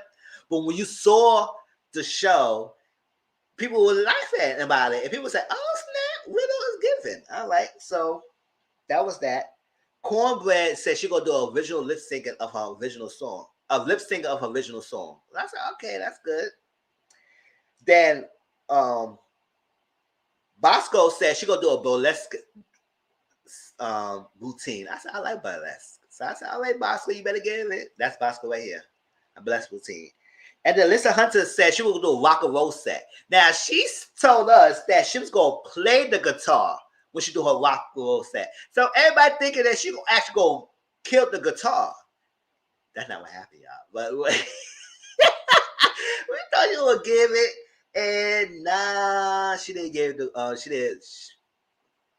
Nah, that happened. So Kerry Colby did a lip singing to Anaconda, and she lip singing more than she did the jump rope. When she did the jump rope, that's what came entertainment. It became live. And she did that. She did one leg up, one day. I said, "Oh, well, you better give it."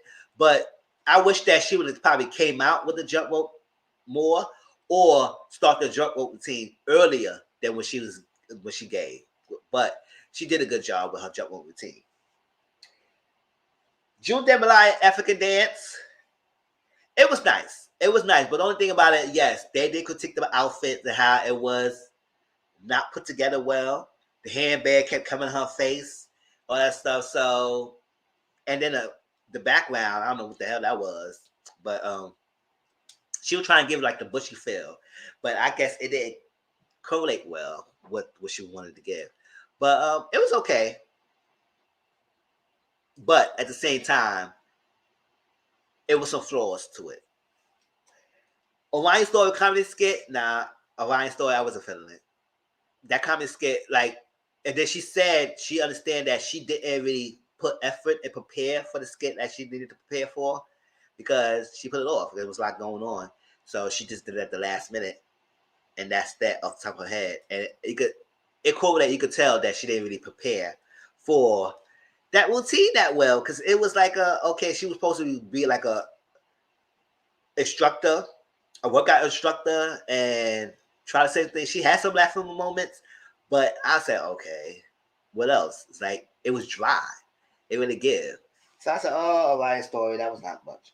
Now Willa Pill did lip sync, and she had a bathtub, and she was at different care things. So it was like the soap in the bathtub. Then she drank a little thing of wine and put the wine in the bathtub, and then she went over to the table. Then she started eating some food, all that stuff, and then after that, she started getting ready to go in the bathtub.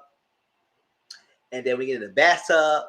Before she got in it, she put out a toaster and put out the toast out and started eating the toast and put the toast in the. I said, "What the hell?" It was so crazy, and I was saying, "What's going on with a pill?" But it was funny, and everybody got it, and everybody enjoyed her routine. And then she got in the bathtub and they was doing this, all that stuff, and they had everybody laughing, so it was good. And people would, even the panelists, like contestants, was shocked. I said, "Oh no, we didn't thought that she was gonna give it like that." Like, we was confused, but now listen to the judges all laughing and enjoying it, and then we were surprised.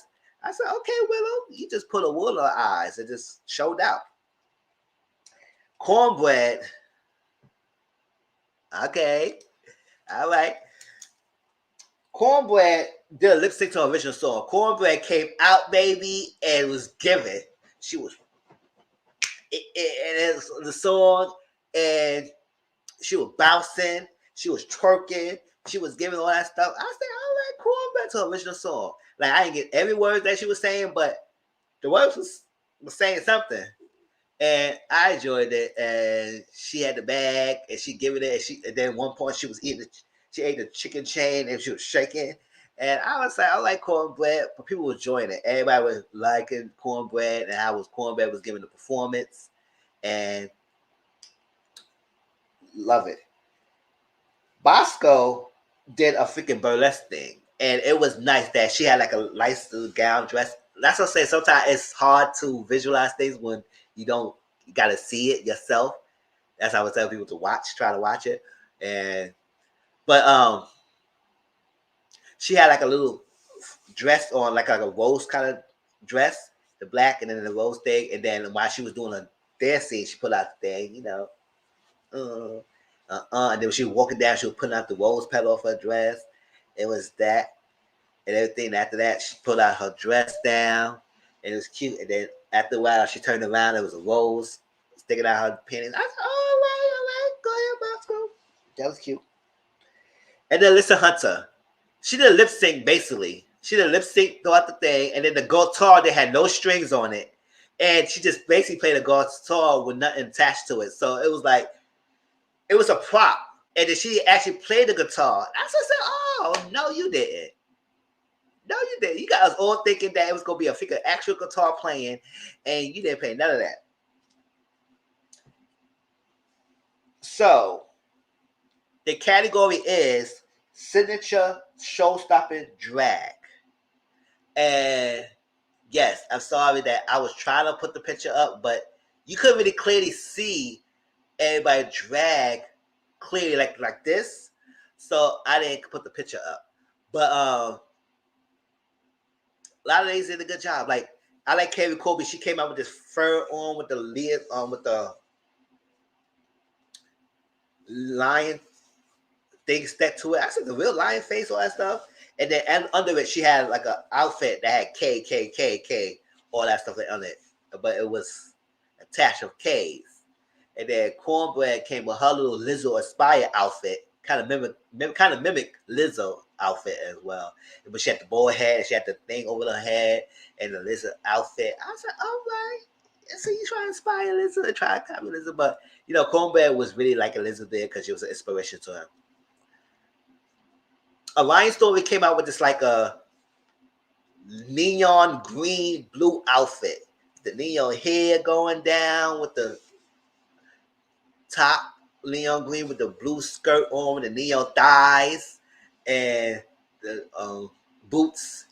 And it was good.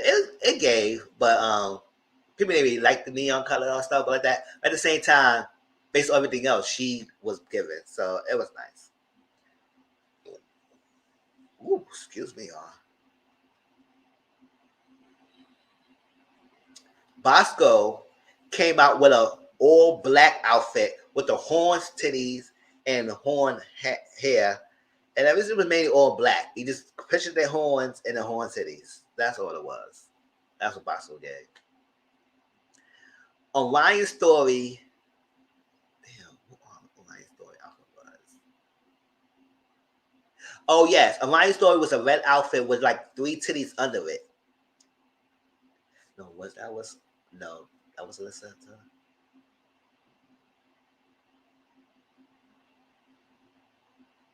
I had to remember. I think I mixed them up, y'all.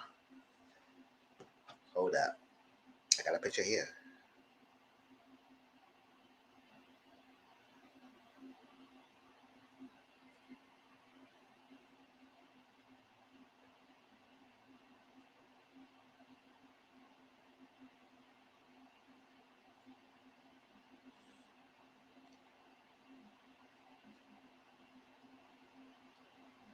Oh yeah, I was right. A Lion Story had like a polka dot kind of red outfit with it was kind of like a Dodge type of thing with the hair bob right here, and then she had a 3 titties under it. So it was kind of like a reveal of the 3 titties, and I was like, oh, that's cute. Now, Lisa Hunter came out with like a furry type of outfit with the hair wrapped with fur fringes, with an umbrella fur fringes, and then that whole outfit like fur fringes. So I said, oh, that was cute. Kind of like the same color scheme as this outfit, but it was that. And then June Jambalaya came out like a creamish outfit.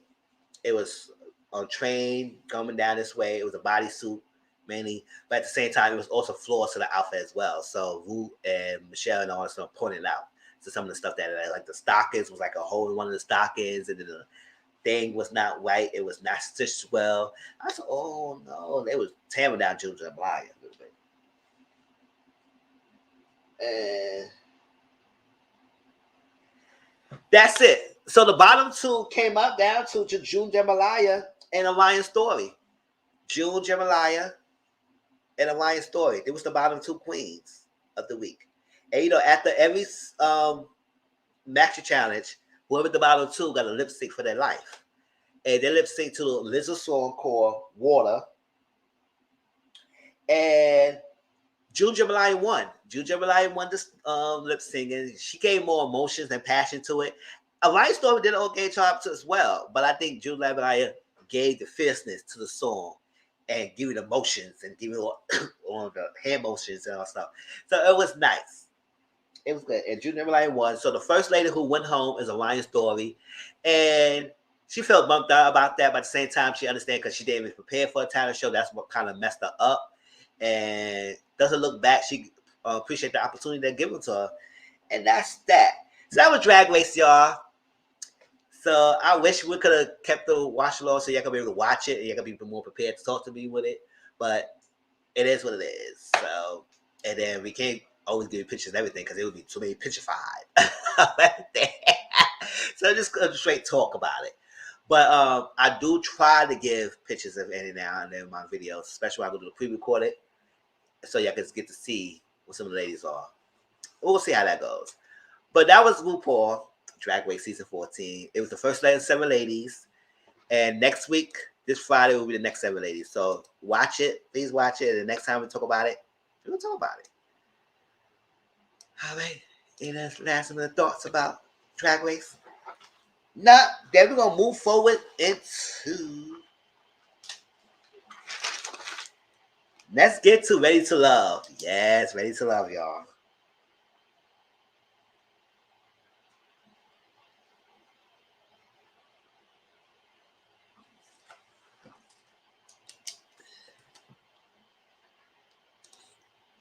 How y'all feel about this season of Ready to Love? Before we start getting to where we left off and how we feel about this some of these people, how do you feel about this season of Ready to Love? Like I said, I didn't really care for the season that much because I don't know what was going on.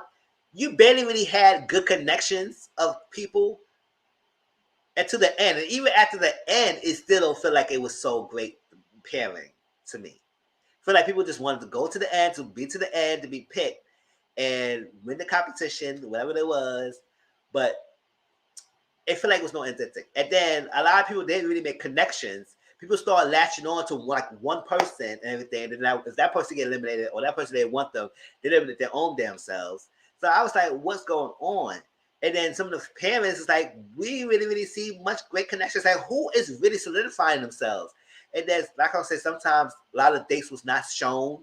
A lot of things was not shown. Like people talking a lot of times off the camera, phone conversations.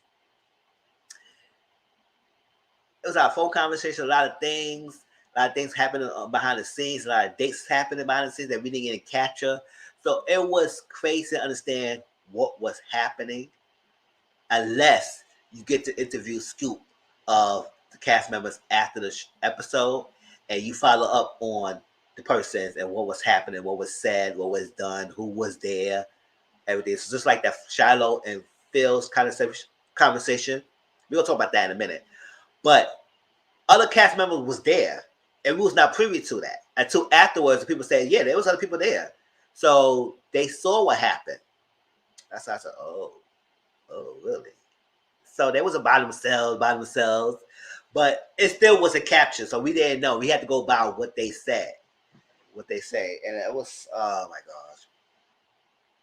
So I think people were faking the funk, lying to themselves, doing the most. It it wasn't great. It wasn't a great season to me, and I didn't enjoy it as much. I mean, it was entertaining to watch, but it was entertaining to a point to see what was going on. But at the same time, it was kind of like a dry, boring season because I was like, what is going on here? First of all, I didn't like when they had too many of the meetups. It's like they meet with your friends, meet the exes, meet the family here, meet the family there. And I said, none of them really certify who they really want to meet in families. I said, that's tacky to me. It's like, why are we doing that? And then you could tell they really had much because they had mad episodes with meetups. I said, what the hell is this? Boo, right? JW, right? It's like, what the hell is this? Why are we doing all these meetups? Like that meet up with the friends and everything. I said, I don't like that. Because at the end of the day, yes, you want to meet the friends, but you only do the friends meetup if only, I think it's okay to get that episode with the friends to see if you overlooking something that a person gives. But they don't give much of the conversation for us to even make a judgment call if the friends saying something that we seen that we didn't see. And all that stuff was stupid. And then some of the friends is faking the funk, playing up the thing and make it seem like everything, I would say whatever. And then we meeting the exes. I said, why we meeting exes? I didn't care for the exes meet up. And I was like, what's the point of me meeting the exes? And then first of all, like Walter. Since when we all heard that Walter was dating? Because all we heard that after Walter's wife died, he was a player and free born and freaking. We didn't say he was dating. So where this ex came from? Unless she say, you know what, yes, I'm gonna be telling me your ex because you know what up, and we're gonna talk about it. Because we didn't see that he was dating other females. She just say he was sleeping around, but not dating to the point that he had exes. It's like that. Well, I said, that guy's got a random chick that say, you know what, okay. But I was like, listen, these people must pick exes that was good friends with them afterwards because ain't no other way. Because not everybody have good exes that you could call up on and say, like, come on, you got to come to the TV show and this and this that. And I was surprised that Frank X was a white chick. But I said, oh, okay, you just, okay.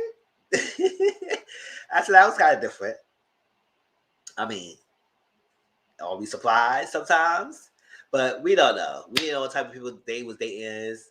Or now Phil Date was saying that he don't communicate well and all that stuff like that. And he was trying to make it so. He said, what? Why you say that? I said, we need to know that because we saw that ourselves.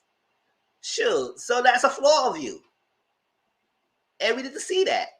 And also I didn't like when a lot of these guys was double dipping the people meeting their exes. I like, y'all. Oh no. Get that off.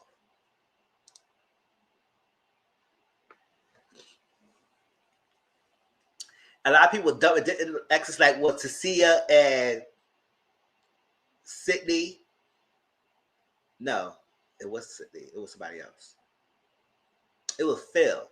It was Phil Date. And I had Tasia. Yeah, I think it was Tasia and I think it was Sydney. Sitting down with Phil's date. And it was double dipping. And then Frank did that same thing with Sydney and Mameen. I said, what the hell? No, they all should have their own sit down with the exes and also to talk with the family, exes, and had the conversation. What we doing double dipping? And then remember that same thing with the exes. Phil dressed 3 different times, 3 different outfits with different females for the same day for that one day. I said, why are you changing outfits? So that just show that you fake it because you have one kind of suit for one person, then you have one kind of outfit for another person, then you want to show them another outfit for one person to make it seem like you just no. You showing different outfits with different. I was like, oh my gosh, whatever. So let's go back to some of the people. That Zadia and Camille Brown's girl squad was tacky. I said, oh, this is like a freaking fact of last season. We were not, what are we doing here? What are we ready for love? Not to ready to be best friends. What are we doing? Yes, y'all can build friendship, but y'all creating cliques within a love dating show? Like, what are we doing? and Zadie and Camille just linked up together and just became this brown girl squad. I said, oh no. What by saying a name like that? It's like, what are you giving? You don't like the light skin counterparts? Like, what was doing with the name like that? Brown Skull Squad. It's like, that's that. And now, I was not here for Camille. I mean, because she's doing the most. She linked on Cornelius. Y'all remember that? Y'all remember those people faces? I'll delete the thing. But Camille, I did enough live and we saw the people faces. So we probably, most of us probably know what they look like. Camille was linked up with Cornelius, or like that, and craziness. But Cornelius was not linking and connecting with a lot of people. It's like that. So it was prevalent that it was like, listen, y'all two was the only match. So why y'all still here, wasting other people's time, keeping them spaces when y'all not connected? It's ready to love. So you really linked up to one person. Why are we keeping you week after week after week if you linked up to one person and you not making a connection with nobody else? All that stuff. And even when he had that sit down with Zadie, when she saw you that you're not really connecting with other people, you understand that, but you still didn't even make that connection like that. So when they had with the cabin trip, and I'm about to show you the text thread because I mentioned the tweet, and Camille responded to the tweets, y'all. Let me show y'all.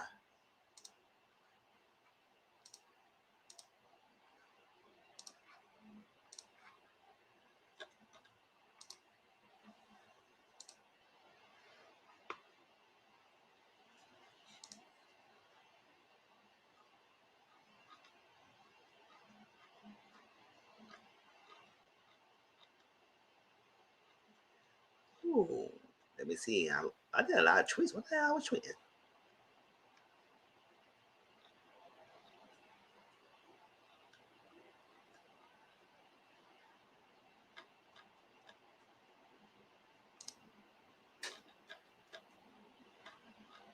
So this is what I said, right?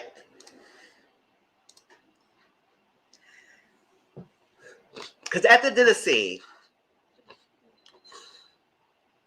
Aisha was talking, right? And Aisha made an opinion. She didn't really single nobody out. She just said, listen, it's very unfair to keep you here when you haven't made connections with everybody else. So you kind of wasting the spot for people. And she said it was a right, true statement. Now, Camille said out of her mouth. Now, granted, we know sometimes Ella could change people's words, so she responded to something else and put it in that thing. So that's why I asked her, did she clear it up? But in the reunion. But when Aisha said that statement, and she said, well, you could go home because at the end of the day, you wasn't making a connection with everybody else. Camille said, I would F you up if anybody, one of y'all sent him home. I said, what? I said, oh, hell no. I know you're not saying we F you up. F who up? Girl, you better sit down and be quiet. Because who you effing up? And I didn't enjoy that at all. I didn't like that because I was like, you something here sitting here, you going to threaten people because they're going to try to send Cornelius home. For what? To keep you there? No. And that's the problem with that. I was like, that's crazy. And I didn't enjoy it. I didn't like that. And then Zadie will come in and say, oh, that's haterish. Look at the Zadie in a minute. And I said, no, Zadie is not haterish because she was not hating on any one of y'all. She just made a statement that was opinion that was understandable other cast members because other people agreed on. And then when Zadie said that, at least Aisha got upset. He said, I didn't know hateration going on. What's going on? And then they had to clump her down. And they act like it was not a big deal out of it. So I made a statement saying, listen, oh, yes, send Camille. Wait, let me put that out.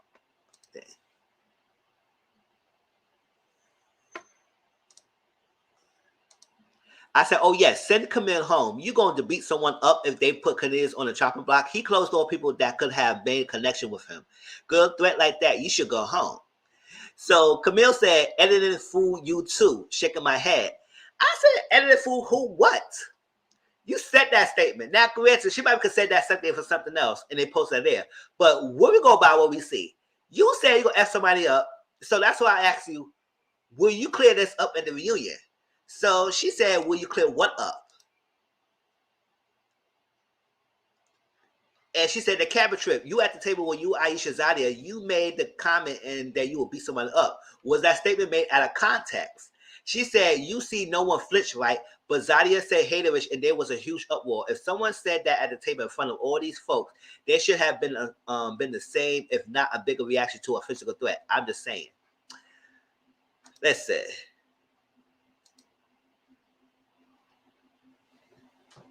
Let's see.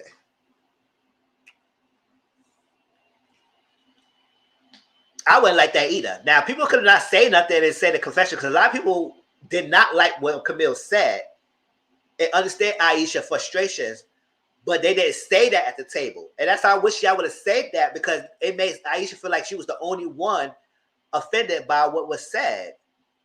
And nobody said anything, and y'all just kept it mute and quiet.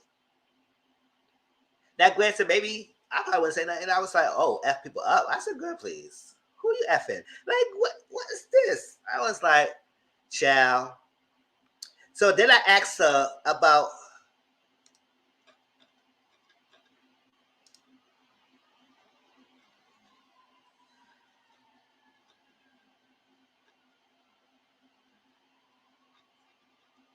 what else I asked her.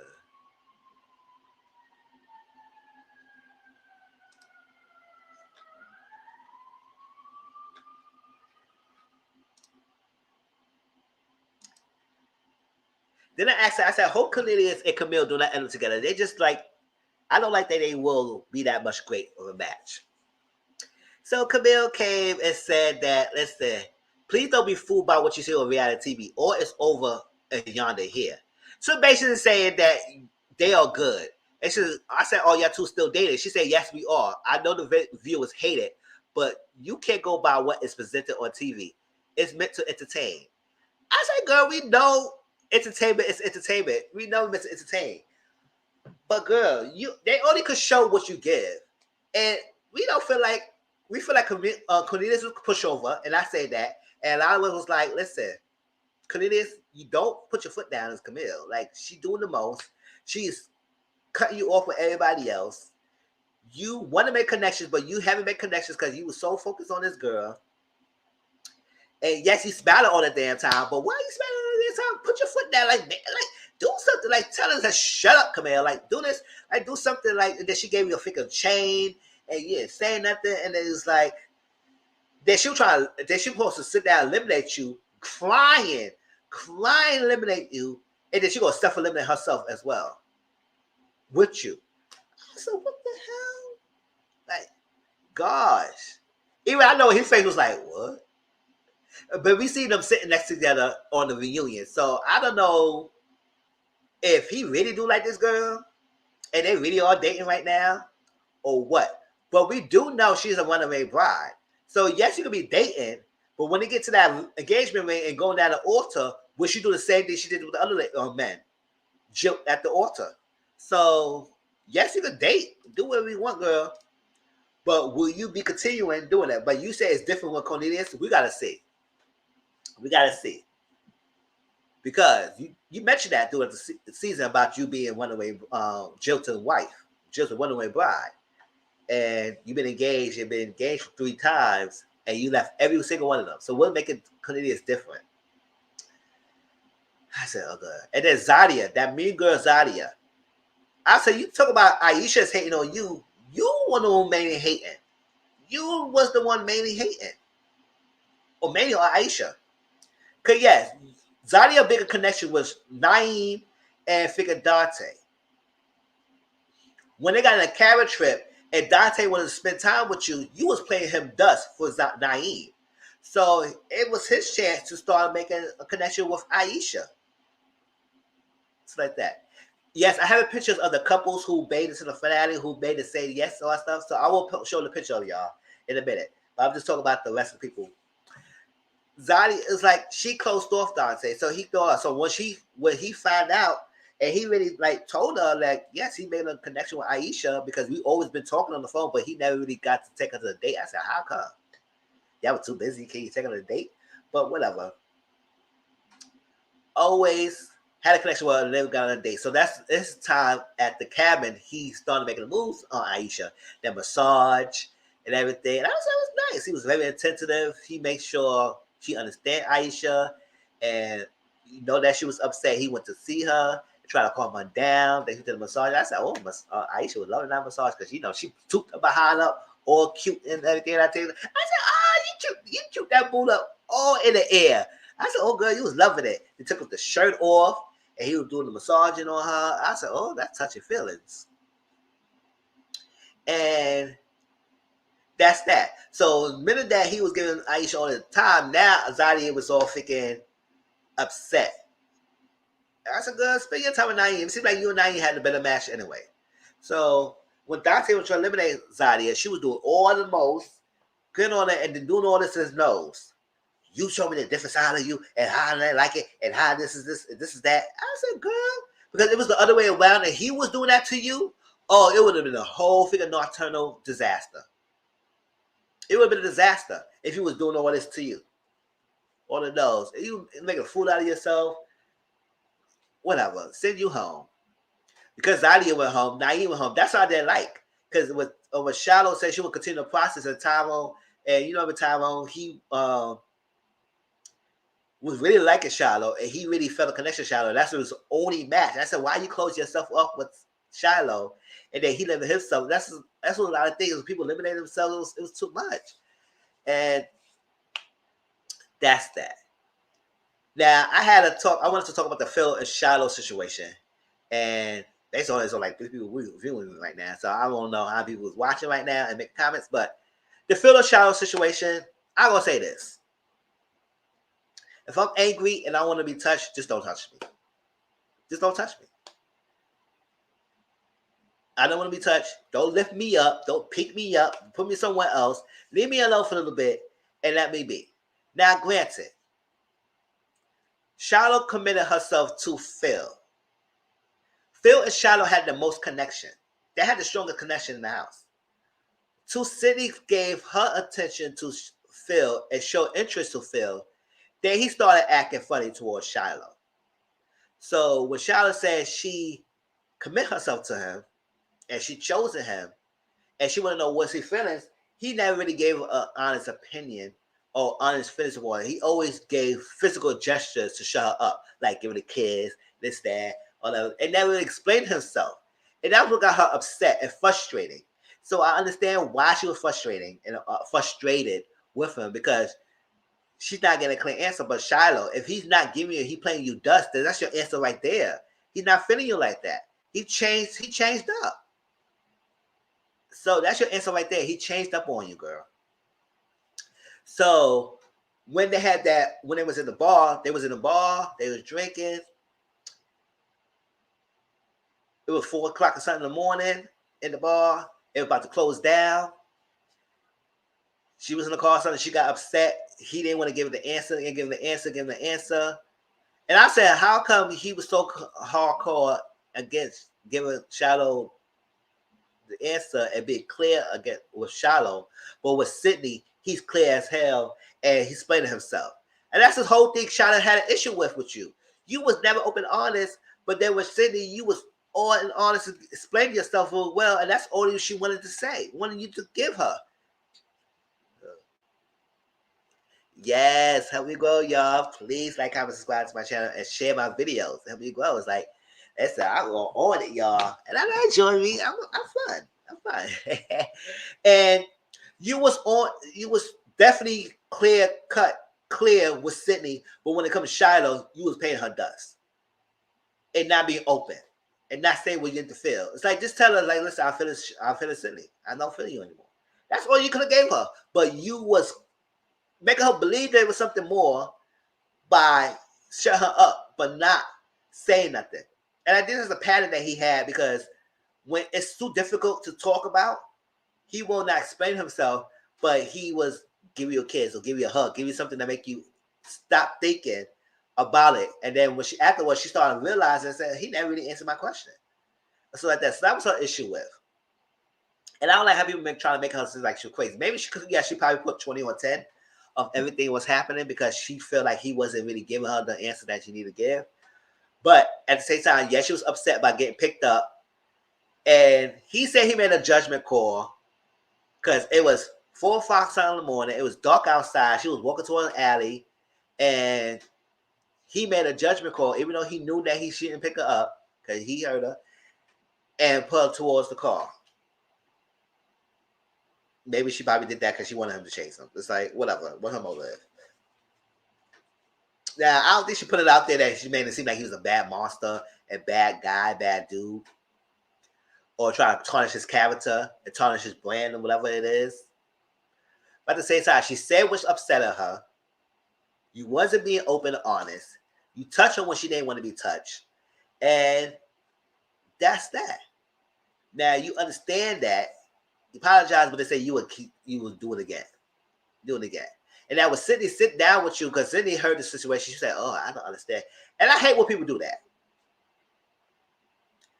Will other people have different experience with the person than what you had the experience with that person? It doesn't change the fact of the person you interacted with. It made it seem like, okay, what was going on? It could be the situation, yes. But it could also explain that when a situation arises like that and you put yourself in a situation with that person can react the same way they put that person there with you. So just because it didn't happen to you yet doesn't mean it could not happen. So when people hear a story about other people and they appear, especially when Naeem did that with was Dante was telling his story about Nadia. He was like, oh no, I never get that from her. Just like this is that. No. Well, bugging. Maybe it was something different. Maybe it was that. Like now, you saw what the hell happened at the table. You saw what had happened, and you gonna try to play it off that that's not what happened, and try to ignore everything that I know. That was you was there, and you try to change the fact. No, I don't like that. So what happened to Shiloh? Happened to Shiloh, and that means that Phil could do that with you at any given moment. Just because it never happened doesn't mean it could not happen. So yes, people don't show themselves to everyone 100% unless you really invented friendship. But you have to see people in different scenarios. You got to see them how to handle things when they're happy. You got to see how to handle things when they're sad. How to handle things when they're angry. When they handle things when it's out of their control. And that situation, it was a frustration situation. Because he was drinking, he wanted to go home, whatever. It was too much. That chaser, it was arguing, all that stuff. So he picked up, put it across the car, and all that stuff like that. He did that. So, Sydney, you would never have an argument with Phil at any given time that he may put his physical thing on, or physical touch, or never do physical strength for you. How you like it there? So we'll see how it is with those two. And that's it. Did I give everybody else? Tasia got eliminated. I mean, she wasn't making. She had no connections. I mean, I don't know what happened to Sean and her and Sean, but Sean was no good at all. I was like, what's up with this guy? All he good was a good looks, a good body, everything. He didn't know what he wanted a child or not. All that stuff. He told people he could pay a bill or two, and people was like, "Oh, a bill or two? What?" I was like, "Oh." He said he got help with a bill or two. I said, "Well, all these females who born with traditionalists, you was not flying by. You're not flying by with that statement." And then you're not sure whether you want to have a kid or not. It was up and down. It was too much with Shaw, so he got eliminated. And it was down to 3 couples who finalized their stays. Let me show you who they are.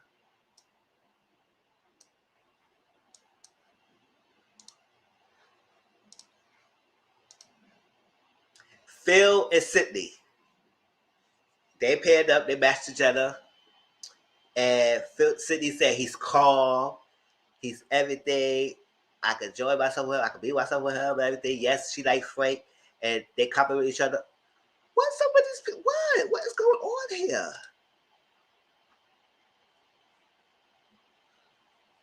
You two got to do a better job with these people filtered in here like that. Come on.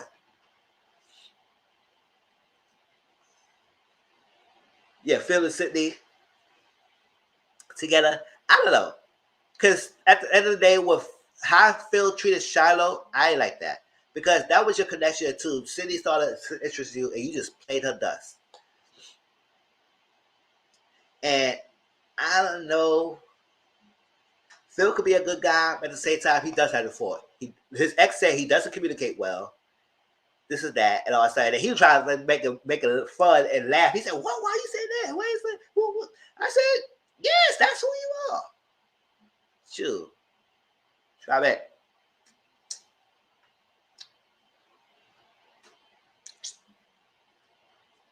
Yeah, that's he was giving all that. All that physical, not all that to make it be hot on his head. Whatever, Phil and Sydney together. We'll see if they still together today or they exclusive together with all that stuff. And the update of next week. Next, but I think Phil is a playboy who trying to play it off as a Mr. Nice Guy. Yes, he might have nice guys tendencies, but I think he's a playboy. Whatever. Next is Dante and Aisha. With Dante and Aisha, yes. The final finale had the men having a significant other, whatever the paper ladies they're interested in meeting their family, right? Well, Phil and Sydney all that stuff. Man, they just say that they enjoy Sydney. They like Sydney because that's his only connection. So that's that. Dante and Aisha. So with Dante show Aisha's his brother and his cousin, and I was like, okay. And I like how Aisha was always true to herself. That's why I joy to Aisha. I like her. Like I was like, she do your girl like myself. She said they see that, but do your girl like myself, and she gave that spark. And I like how she said, if he take care of me and all like that, I would make sure the house is her home. Make him feel comfortable being home with me. And basically, Aisha said she will be more of a housewife. And he take care of me because she said, I would help with bills. I help with bills too and everything. But he didn't take care of the household and I take care of everything else. I cook, I clean, I make sure he's good, I make sure our kids is good, and I make it whole. Now, I think the brother or the cousin said, no, I think the brother, he said, why not 50-50? Why I gotta be him taking the household not 50-50? She said no. And I like how she continued to be clear for herself and stay true for what she wants. And she said no. And it seems like Dante is willing to do what Aisha likes. He's willing. I mean, he's a trainer. We're gonna see. I don't know how much money he making as a trainer, but he seems like he will step up to the plate. And he said, "Well, I think because I grew up in a single parent household, and I'm out there everything." I said, "Because you grew up in a single parent household, so she had to do everything." But doesn't mean like that she need to do all the thing because you grew up in a single parent household and your mom was doing everything and fixing things, cooking and cleaning and all that stuff like that. So what? Doesn't mean that's gonna be Aisha's story. No. So all that what the brother was doing, trying to make her feel guilty for her decision or what she wanted in her household, that she didn't want to be a 50-50 person. No. That's what she was. Just because you're single mother. That's not that. Now it was given that listen, she could do all the work. Yes, cook and clean, cook and have half of the bills or something, and then Dante can do half. No, that's not how Aisha was. And Dante was sure her that he gonna do what he wants, do what she likes. It seemed like they may have a general connection, so it seemed like they was connected, booed up, and figured reunion, and I believe they will work out. We'll see. Cause sometimes we believe they work out, and then all of a sudden they get broken up. And I said, oh no. How you feel about that family thing when Dante family was talking about Aisha? I was like, oh no, boy. Don't try to play yourself.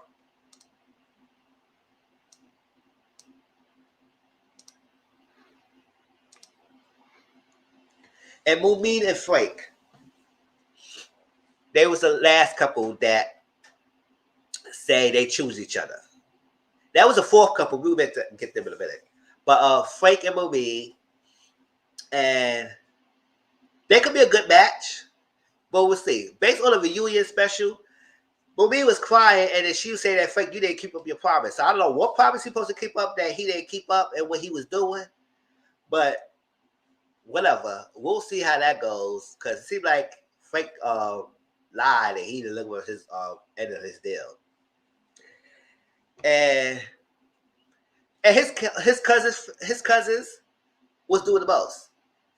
Oh, Frank is perfect. He is everything. He had no flaws. He had this. I said, child, nobody said your family will dog you, but at least they got to give some honesty. There's nobody perfect. If he was perfect, he would have been with someone right now.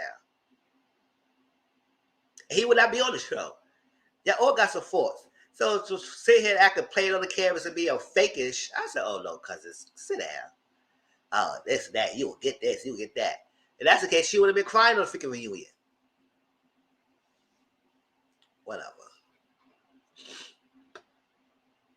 I know we're about to get to San Tampa, y'all, in a minute. Stay tuned with me, y'all. And that's it. I didn't do a picture of Walter and Sabrina because they didn't say I do to each other. I mean, he wanted her, but she rejected him. And because Sabrina said that, you know what? You haven't been consistent in communicating with me. I mean, you don't call me, you don't really text me, you don't have much communication, you've been inconsistent, you've been like cold towards me. Now, yes, Walter likes Sabrina because they trauma bond about their families or what's going on with their life. But when he really was really interested in figuring Sabrina like that, or he just wanted to make it to the end? Because yes, he had a connection with me, but when Walter was showing Monique the cold shoulder, and she felt type of way about that, she just cut him off and said, "Listen, I can't deal with you," all that stuff.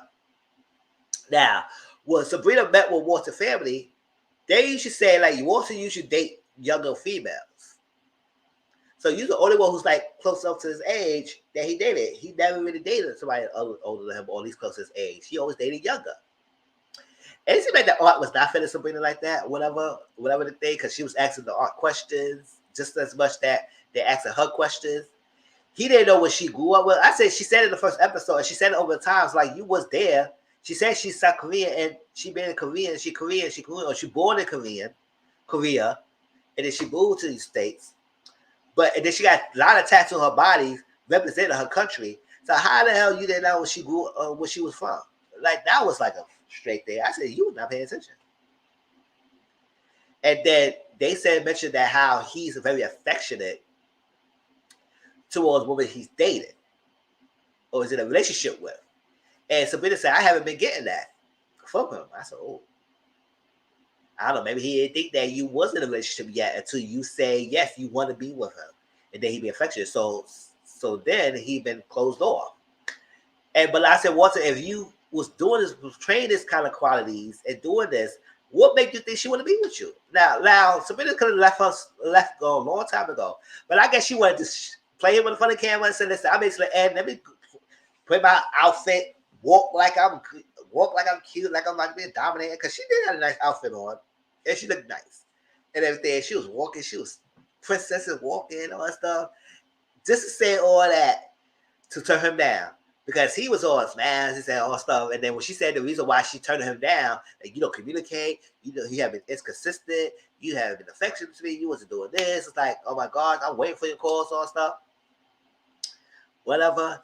And then she was like, because I guess I'm going to have to call you because you don't be calling me, so let's be friends. And she took that rose and all that stuff and walked out of there. I said, oh, snap. And I don't think he really, really felt it Sabrina like that, but I think they didn't think that she was going to say no. Because he just, like, he wanted to make it to the end and say, listen, I'm going to be cute. But, hey, listen, it's honesty. Because if he would do that now, he probably would do that in the future. And then you in the reunion sitting down and say, listen, he still hasn't been doing what he needs to be doing. Now, granted, people say that he's been working or something like that, and she could have called him. I said, maybe she could have, or she did. But when it's your time to reach out to call, why she always got to keep calling you? Like, you could call her, like, be consistent. That's what she was asking for. All right, that's Ready to Love, y'all. That was that. And we'll talk about the reunion next week and see what it gives.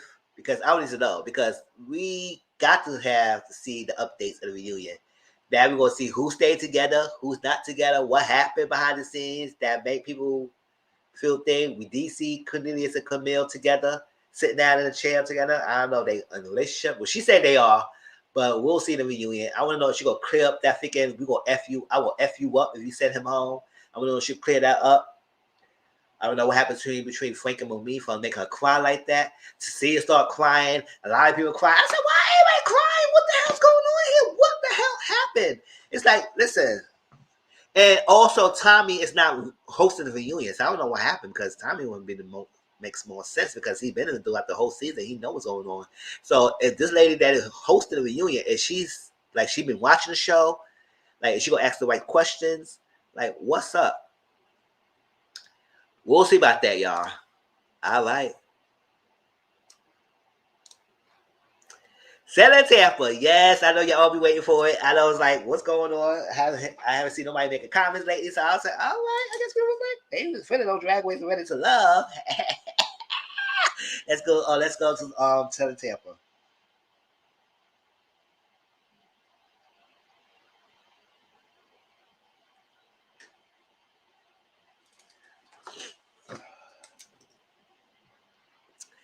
All right, y'all. So I was telling y'all that I was going to review Selling Tampa. I'm going to talk about Selling Tampa. It's going to be mostly about the whole season, how we feel about the ladies, what was happening, what was discussed, and we're going to talk about it, y'all. So hope y'all wake y'all juices up and get to y'all going, because I want some of y'all opinions about this show. I want to know how y'all feel about Selling Tampa. Do y'all enjoy it? They didn't like it? All that stuff, and what's going on? Now, I'm going to share what the canvases are. Start off from here with the blazer. Colony. That's Colony right there. Next to Colony is Carla. She's sitting down next to Colony. Right there. Standing up next to Carla is Alexis. Oh, we're going to talk about Alexis. Alexis, baby girl. Listen, I don't know what you was doing when you was studying for the exams or whatever, and how you became an agent. Because if your performance of what you did this season, it's like, girl, I don't know how you stayed and lasted that long. Now, sitting down between Alexis and Sherelle is Joanna. Joanna is the one sitting down straight in front of the people. The one who's pregnant, that's Sherelle. She's owned the firm Allure Realty, and she's the head broker of the firm, and she is the boss of all the ladies. Next is who's sitting next to Sherelle, sitting down is Tadale. That's Tadale. Next to Tadale is Rena, and next to Rena, who's sitting down, is Ann. Let's say that ladies are beautiful. Every last one of them are beautiful ladies. I love to see single black ladies, not single black ladies, black females, black ladies doing the damn thing in this world of real estate, closing, making money, like showing luxury houses. I mean, Ladies Who Listen Atlanta had a closing deal in the first episode, the first 5 minutes. Like, we barely get to see a house sold unless when Sherelle sold the house to the couple. But and then I think Renna also did a closing thing as well. But at the end of the day, we didn't really see much of closing of the houses and stuff. And that's another critique that people have. I say, if you're going to come back next season, we need to see more houses being sold. Or instead of all these damn drama that y'all giving. Because y'all didn't give it to us. So Sherelle owns the brokerage firm, Allure Realty. And we know that Colony and Renna was like from the beginning ladies. And I did Joanna as well. But a lot of ladies came afterwards. But Colony and Renna was the main ladies who was like when they first started, when Sherelle first started her firm, they was the main two first of her firm. So I was like, okay. And they do really well in the business. They both are. Both Renna and Colony do really well in the business. So as well as Ann. Ann also is doing very successful in the business. A lot of ladies. The only people who really wasn't doing so much was Carla and Alexis. Now, Joanna is,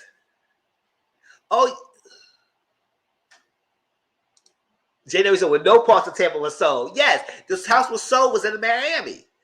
Then Ocho Cinco. And then Renna did a closing house with the Ocho Cinco make us appearance.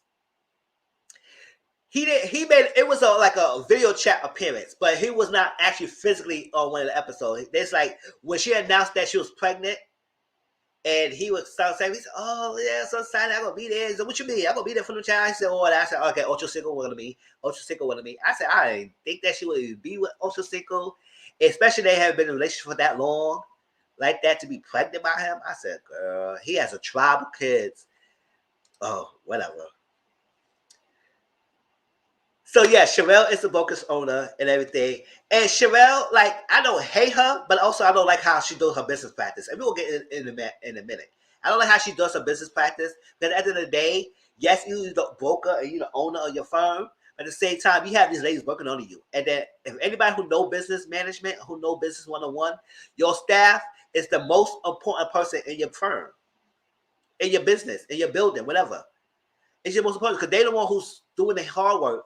And they know without them, your business will flourish, because you can't do everything by yourself. You can't do everything on your own unless you do things on your own, and you won't have no team under you. Then you just have your own. You just be a broker on your own. But since you have a firm, you have a staff, you have to treat them with respect, just as much as you want them to treat you as respect.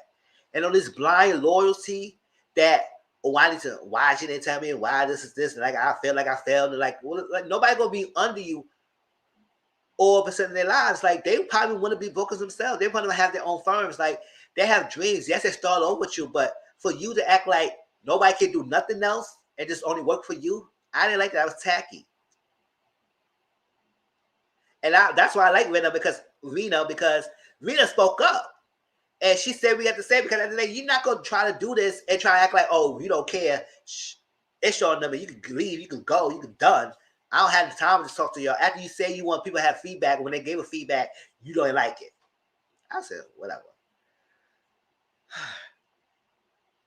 So we have Connie show a house to a guy named Cho. Like, and Connie and Ann is like one of the youngest ladies of the firm. So they are beautiful women. But I guess like a lot of ladies feel like since they're so young, they dress a certain way. And so they want to have like a little mix or whatever to showcase different people. So they want to have a cocktail dressing. And since a lot of ladies think that Ann and Connie dress too sexy and they don't know the lines of what cocktail or what casual kind of dresses and all that stuff like that. So Juana took upon herself that she wanted to have a freaking cocktail dress definition, and what it's supposed to be. I was like, you could have let us give examples of what shows like my job, like let's say, listen, we are allowing this, but this is examples of what we allow. This is examples of what kind of hairstyle you can have. This is examples of what kind of blazer, what kind of skirt you should wear. That's graphical stuff like that. That's fine.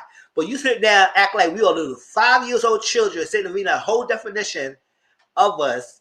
I was like, what the hell is that? You reading a freaking definition? Like, they know what cocktails dresses are. So, whatever. Now, Juana, the thing about Juana is she's an evil player for the rest of the ladies, but in Sherelle's and her thing, she had a good connection with Sherelle. They got like good friendship outside of the thing. It's like she does more of the firm. So people don't know. So they play her as like, they call her HR. When I say, are you an agent like us or you HR? Because you act like you a second-hand person with Sherelle and doing things and being in meetings with us when it's supposed to be only one-on-one meeting. They did not feel comfortable. Like Ann had a meeting with Sherelle. Instead of saying something right then and there, she said something afterwards. I would say, I don't want her here. Why she here? Get out of my face. I wouldn't say get my face, but I said, I don't want her here. No, it's me and you. You want to have a meeting with me? It's me and you. I don't feel comfortable with Joanna in my meeting. At the end of the day, Joanna is like the same playing field with me.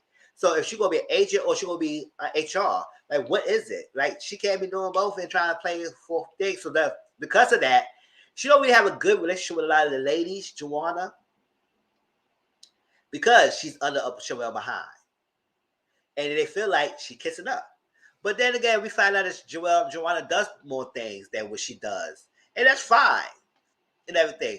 But you have to understand that if you're going to build something with us, like, what is it?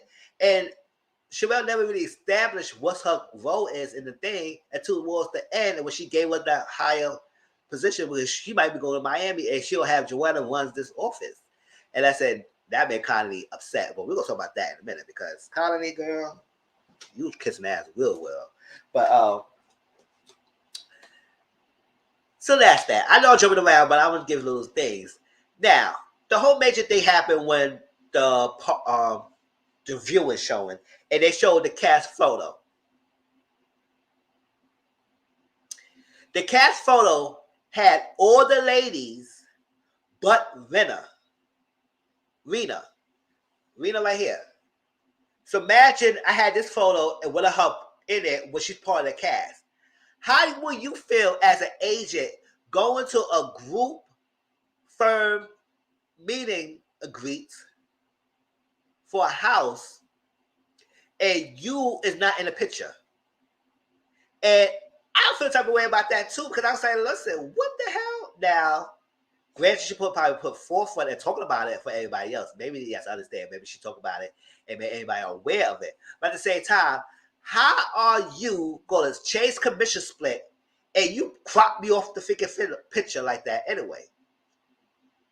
Then they say she cropped the Rena out because she didn't stay the whole way. Now, Rena said, listen, I was on time. Y'all will do CP time and being on late. Photographer was late. A lot of y'all was coming late. And y'all started late. And you knew, Sherelle, that I had other obligations. So when you told me it was supposed to be 3 o'clock, I came at 2:30 or 2:45 because I am in a, like if I have a certain important that I had to be there, like for example, a meeting or class work and everything. If the class starts at 3 o'clock, I will come there before 3 o'clock. Early, and I always was taught that early is on time is late, and late no one showing up. And with that mentality mindset, it shows a professionalism because, like, listen, I'd rather come there a little bit early than being on time and fractured. What the hell going on? No, let me get there early and see what's going on. So she came there early, ready, prepared, but y'all started on late. And so she couldn't stay for the whole thing. Y'all had other photos. That means y'all couldn't not pick any other photos that had her in it. Y'all cropped her out. That's crazy. That's crazy. And and I know everybody else will feel type of way about that. And then you want to change the commission split. So that's that. That was time I really feel the type of way about her not being in the picture. Sherelle just told the ladies, like, they started off with 95-5 commission split. 95 in their pockets, 5% in the broker's firm. They were doing it really well, especially they all performing. They're all performing. So since they're all performing, you're not going broke. Unless something's going on here that make you want to change the commission split. And mind you, they only been in the freaking business for 2 years. She changed the commission split within a year. So they had the second commission split change. So it was 95-5. Then you changed into 85-20. No, not 85, 80-20. What that 15% jump came from? You gave no explanation. You said, listen, ladies, we changed the commission split. It's going to be 80-20 and everything. Mind you, a lot of ladies was not here for it. But the only person who spoke up was Rena. And that's what you're supposed to give. When you're in a business meeting and you ask people, do you have any questions and concerns? She spoke up. Serena said, listen, what's going on? How come we go from 95-5% to 80-20 and you change this commission split and we're not even consulting us? And that's why I was saying that Sherelle, I don't hate her, but at the same time, I don't like her business practice because at the same time, yes, that's something you should talk to people like talk to your people. That extra probably going in her pocket, quite as kept. That's what I'm saying. Because at the end of the day, it's like, yes, you're the broker. That's your firm. You can make decisions. But part of the decision making is you consulting with your staff. And if you do make a change, you need to talk to them and see what can be adjusted and see how they feel. But don't say that and say you have any concerns. And when it's somebody concerned, you say, well, you don't like it. You can leave up and leave. You can be gone. This is my firm. I'm the boss here. You can leave. You don't like it, you can leave. And I said, what? That's the attitude you give? So you try to tell people that, oh, you can have concerns, but don't have concerns because I made a decision and whatever, and everything, you can get them to leave. So that means they could not say nothing else. It's like an intimidation tactic. I said, okay, and that's how you feel, then I should say nothing else anymore.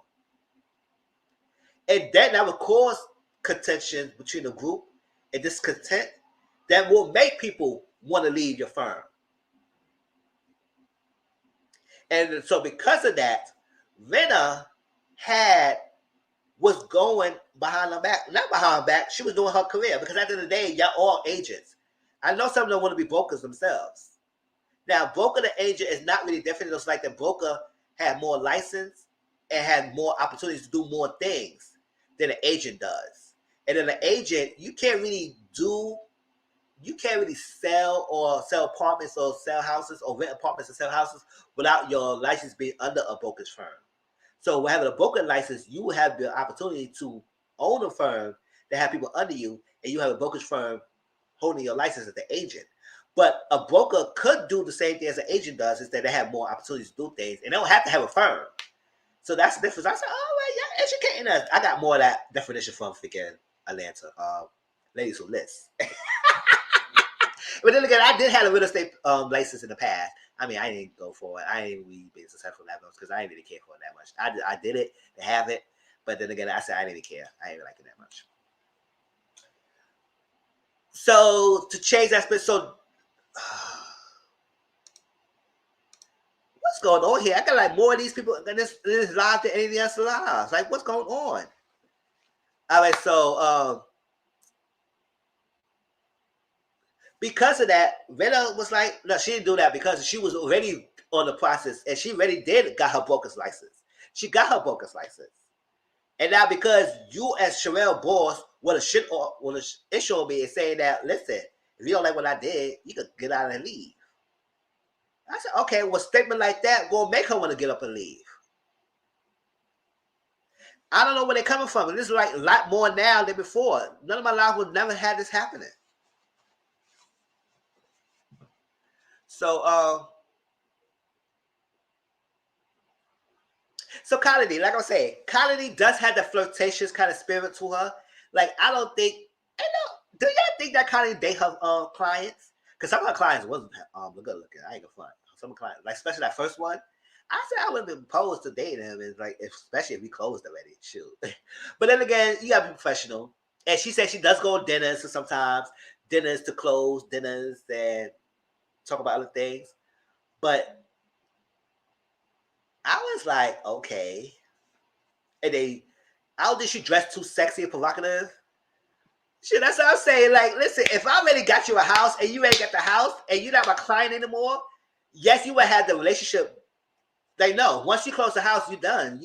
That's it. Unless you continue that relationship. Like, if you want to get another house or another apartment in the future, then you might go there because you like their business and you like their interaction. Like, once it's done, it's done. Like, why not?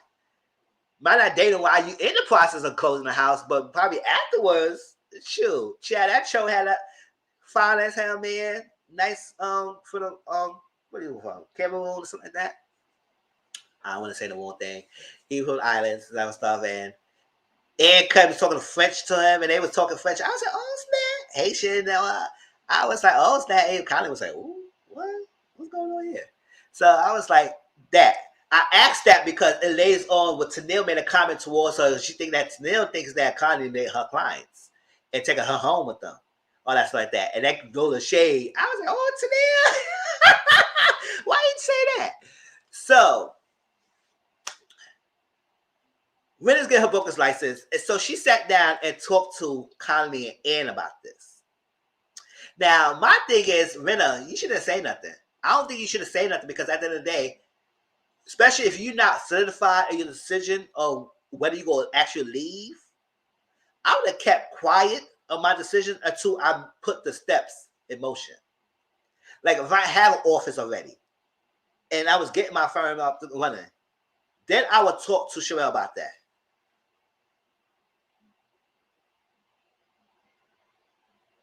Oh. And you need to know all the info on the houses he's showing because girl didn't. Oh yeah, we're gonna get to Alexis. We're gonna get to Alexis, baby, because honey, I don't know how the hell you was in that firm for 2 years. But so what if she does? What was like? That's what I was saying. Because I was saying, listen, if I already closed the deal on this house and he already signed the papers and his house is his and he's single and I'm single and I'm feeling him and feeling me, listen, we dating. I know you got the money. You spend a $1 million house and got me on this high commission. So I'm going. Shall I'll be flipping my head every 3 to 5 seconds. Child walking around strutting and shit. Yes, he gonna like this. Sure. Well, I'm sure there has been a crossover too with a client or two. That's what I'm saying. Sure. Like this not like a figure employee who working under you. This is a person who was a client that became like a friend afterwards. Because once you close, you're done the relationship. The business transaction is done. So why not? So Rita talked to Ann and Connie, and I said I wouldn't even talk to them about them yet because until I solidified my stance on what I'm doing. So, and then I like how she tried to recruit Connie and Ann. That's the only thing I didn't like. But at the end of the day, she's not wrong for getting her own broker's license and trying to go her own. She's not wrong.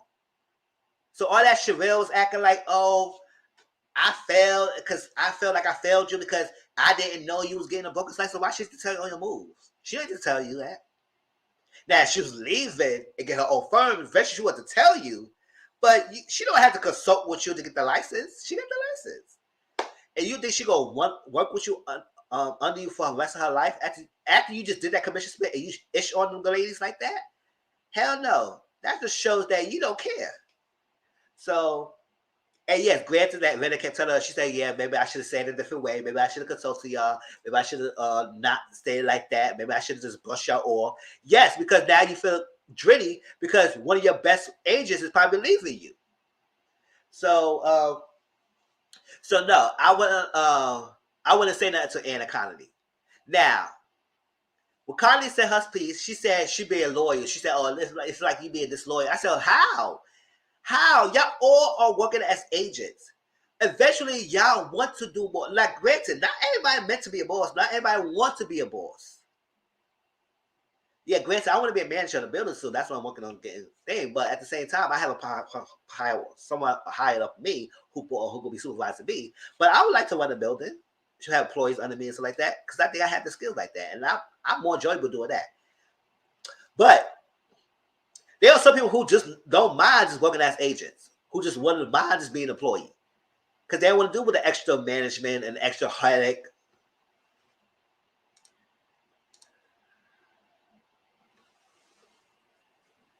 They want to do the extra headache, the extra opportunity to manage the property and deal with all the paperwork and do the payroll. They want to do all that. So there are people who okay just being workers.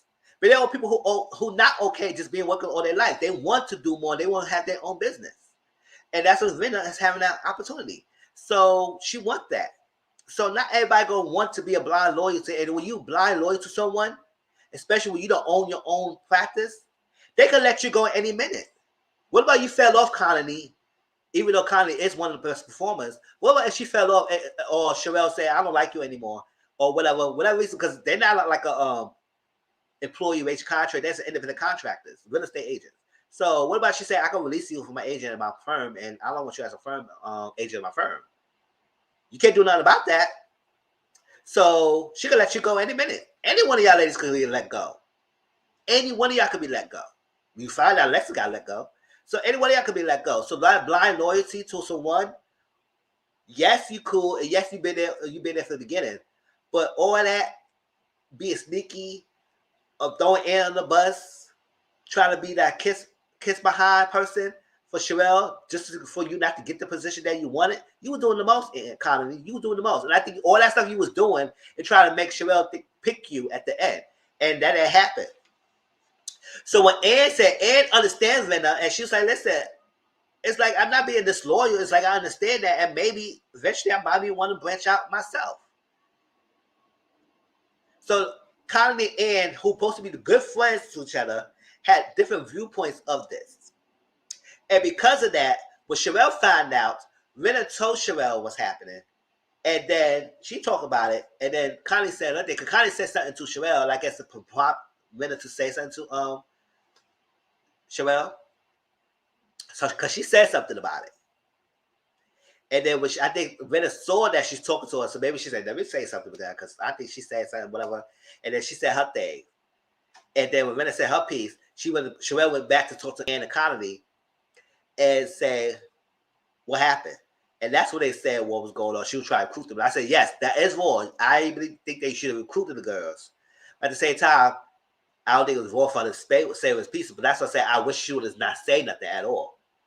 And move in silence. So Connie said what she said. And then when Ann was about to say her said, and then Connie shut Ann up and said, that's what you said? That's what you said? You said you was willing, you was understanding and you was willing to go well, man, because you know, something like that.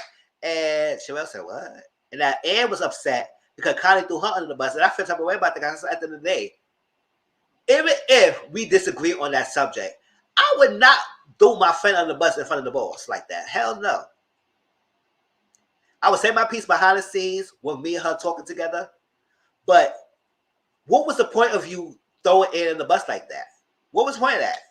Only for you, the only objective, I think that you was doing that because you want Sherelle to look at you as a second contender who could be under you. Because Connie didn't really like Joanna like that.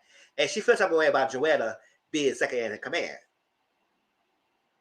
So I was like, that was too much. I didn't like that. I didn't like that at all. You should not say nothing at the end of the day what Ann was saying. Because that's what made Ann upset about you. And that's when she went out, talked to, I think, Alexis and Carla or whatever.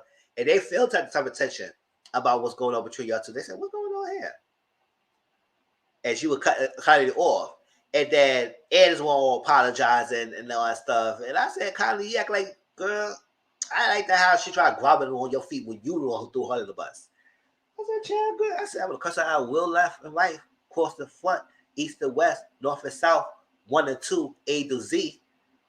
Child, and got to meet our role. I said, good, don't ever do that. I said, at the end of the day, what you feel, what I feel, what I feel. But if I'm the boss, girl, what?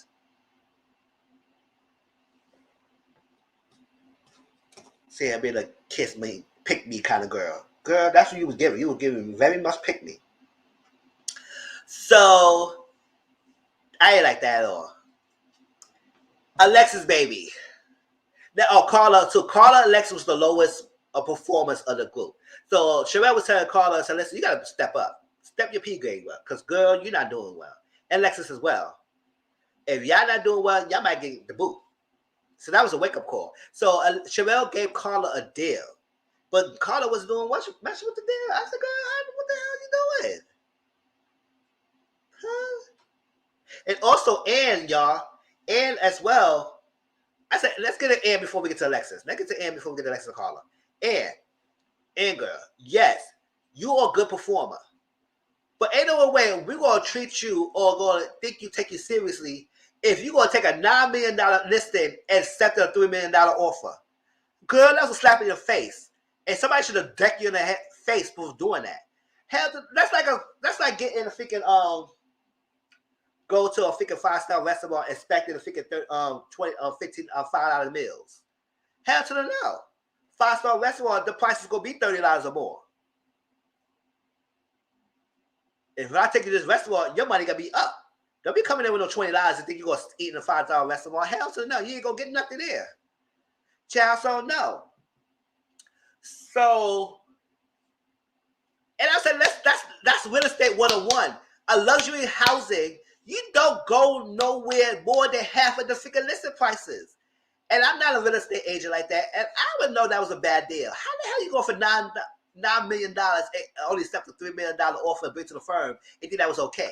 And you get upset when that property got closed and Sherelle brought you up on it and then you went back to the one because we told Sherelle before, you said $3 million, and Sherelle told you, no, that's not good. That's $3 million. Now what? It's a $9 million property. What are you giving $3 million for? You wasn't being serious. And you took any offer, girl? No pressure, no nothing. So she went back and it got $4 million. And she said, no, not because of that. Somebody else got the property. And I think they sold it for like $7 million, something like that. And I said, Ann, what? And then she want to take you seriously. Like, yeah, you had upset that she just drilling on you. I just gave you an offer. I said, it's not about that. You don't bring no all low offer like that.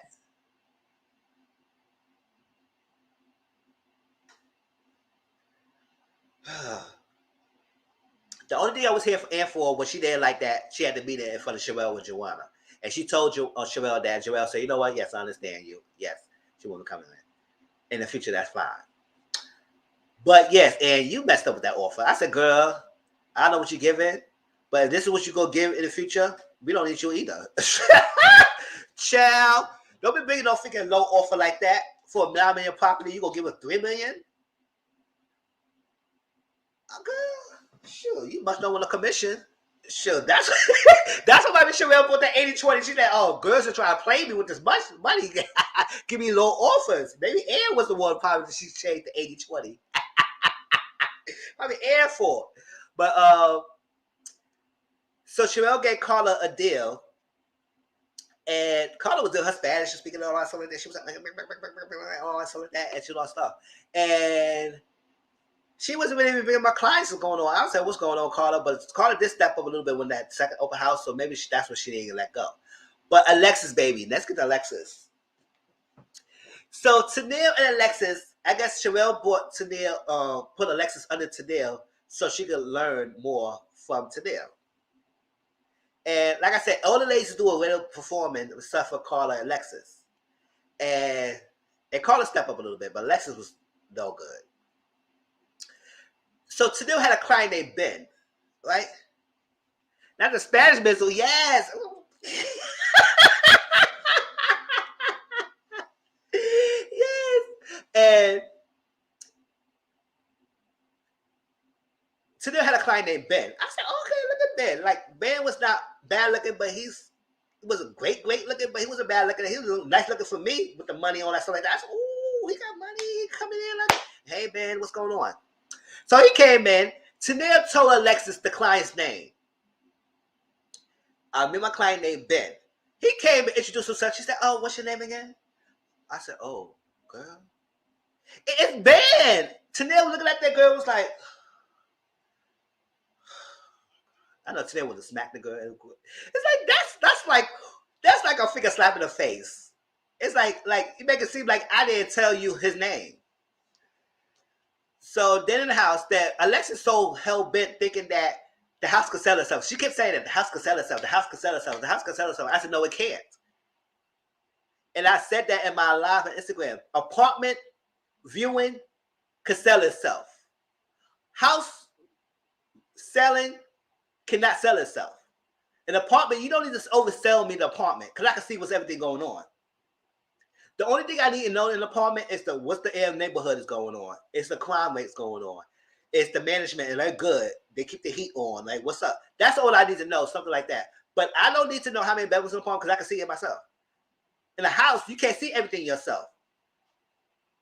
They had to tell you the property taxes. They had to tell you what's going on, how many bedrooms, what's going on, the square footage, all that stuff. Because it's a house that's more to sell. That's more to do. You gave them a lot of money. An apartment, like this apartment I got right now, I'm in the studio. The agent, when I had an agent. I ain't really know an agent, but I had an agent. She stood right in the corner. I said, that's fine.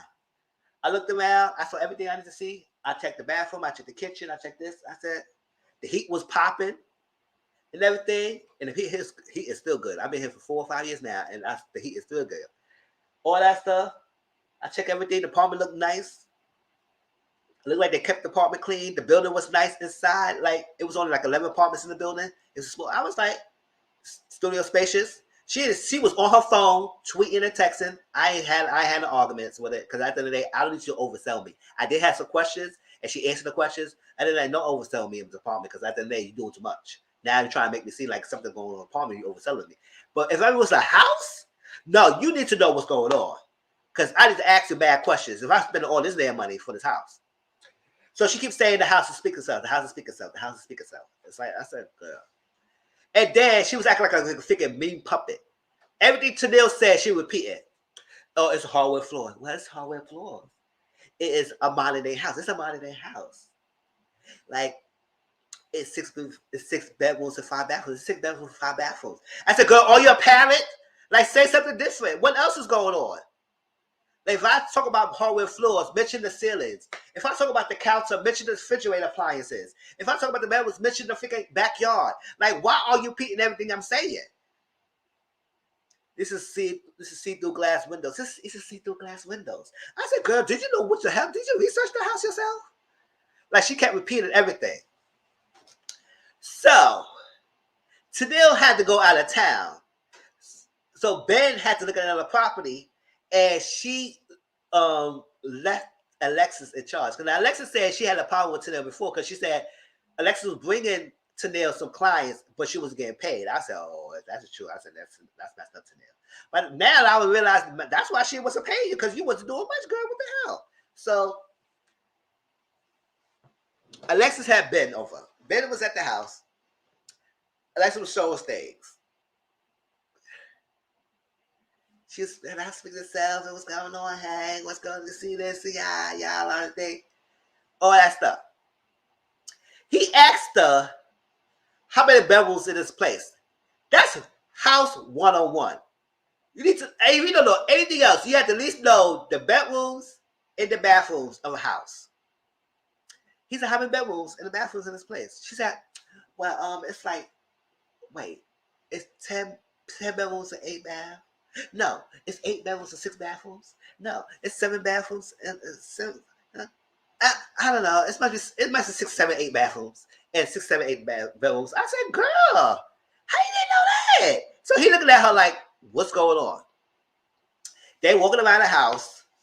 She said, well, did you like to cook your steak inside or outside? He said, doesn't matter as long as I cook it. She said, well, they got some good places outside. I said, girl, just stop it. And then he asked her about the property tax. Now, mind you, this is a $1 million house. $1 million house. It was more than $1 million house. It was a lot. So the property taxes could be like 90,000, like that. So the property tax, she said, it might be 6,000. A 6,000 house. I would say 6,000 property tax for $1 million house. I know Ben said, I know she's good, stupid, but hell, you better sign the papers now. Shoot, people in the freaking don't even live in houses like that, pay more in property taxes, more than they probably less money than what they pay for the houses, but high property tax. For you to give a bogus ass number like that, you even lost good. How you said 6,000 property tax for a freaking $1 million property or more than $1 million property? I said, what the hell is this? Even Ben knew. I don't think he really knew this after that, but even Ben knew like this was not a 6,000 property tax. So he looked at her like that. I said, oh my God, Alexis.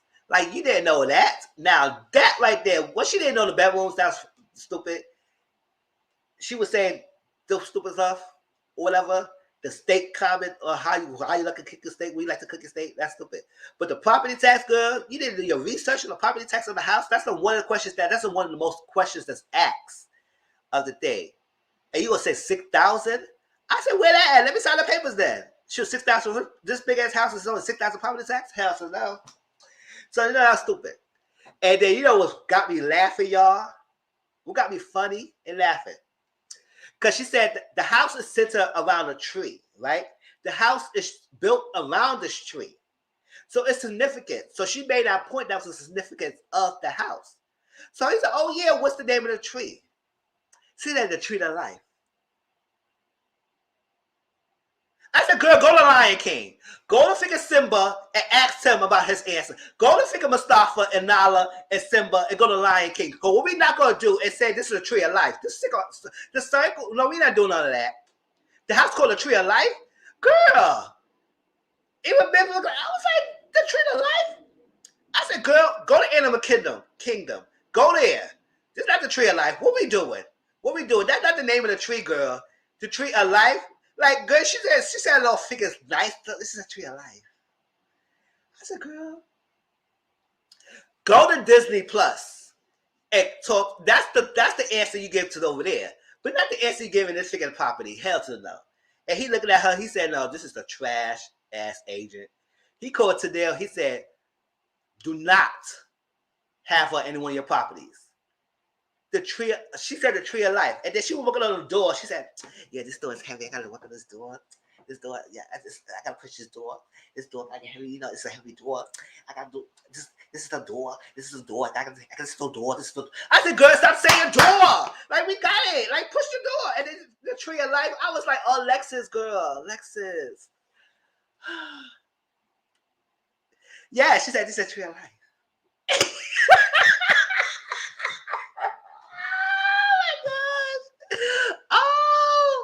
Oh my gosh. I was laughing and rolling. I said, I know she did not say that. I know Ben was on that phone real quick. When she left the... He was mad, girl. He was mad. He said, Tadale, I don't know who this girl you brought to my house, who your girl you brought to show me this day. Do never in your effing life bring her to a showing again. Now, Tadale had to smooth it over because that was one of her biggest clients, and that was one of her well-deserved clients. And she had to ease it out and do it better and show a different property. Or show that property again and do it a better way. And because of that, she was telling Sherelle them about Alexis. Yeah. And even Orla was like, what? She said that? She what? Listen. I was like, child. So they went on a vacation trip. I know that's too long, but I like to make it entertainment. So they went on a Miami trip, and Tadale, they was at the dinner table. And you can tell Tadale got that little ratchetness going on with her. So Tadale was clowning Kennedy. I was like, what the hell? Tadale, where that came from? Because I was like, Tadale just went off Kennedy's head. Because Kennedy said, listen, and sometimes, like, I pick up my clients from the freaking airport and all that stuff like that. And sometimes I do stuff like that. She said, oh, well, do you Airbnb your house too? Because I know what you be doing. I said, oh, Tadale, what the hell? And that was like, even Kennedy said, what? I was like, she do that firecracker. She said, oh, you Airbnb your house, girl? Because I know you be doing something with your clients. Like, what's, like, I said, how you know? I was like, oh my God. So then and Connie was going back and forth. And then Alexis brought her stuff in. And she called Tadale a B. Now, look, Tadale said she didn't like that. She didn't like that at all. I said, oh, now, oh, why did he had called each other B? So they would go back and forth and that stuff. It was craziness. Now, Joanna, the one of the, she was portraying that she was perfect marriage like that. She going to divorce, so she didn't want the little ladies to judge her, whatever to say, all like that. So she told Sherelle. Sherelle was crying, all that stuff. Then she finally told the other ladies. I don't know why she thought the other ladies were going to be kind of her. Maybe because they had a good relationship. But Tadale said she didn't want her husband, she didn't want her fiance or her boyfriend to propose to her. She said, I hope not. I said, Tadale, what happened? Why? Why you didn't want him to propose to you? Like, what's going on, Tadale? Like, what's up? I don't know why Tadale didn't want her boyfriend to propose to her. I don't know what happened with that, but Tadale was on one with that.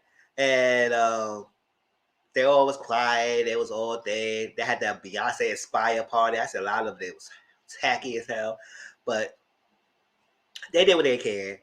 And Sherelle mentioned announced that she was pregnant. Yes, Ultra Single wanted me. Yeah, she got pregnant.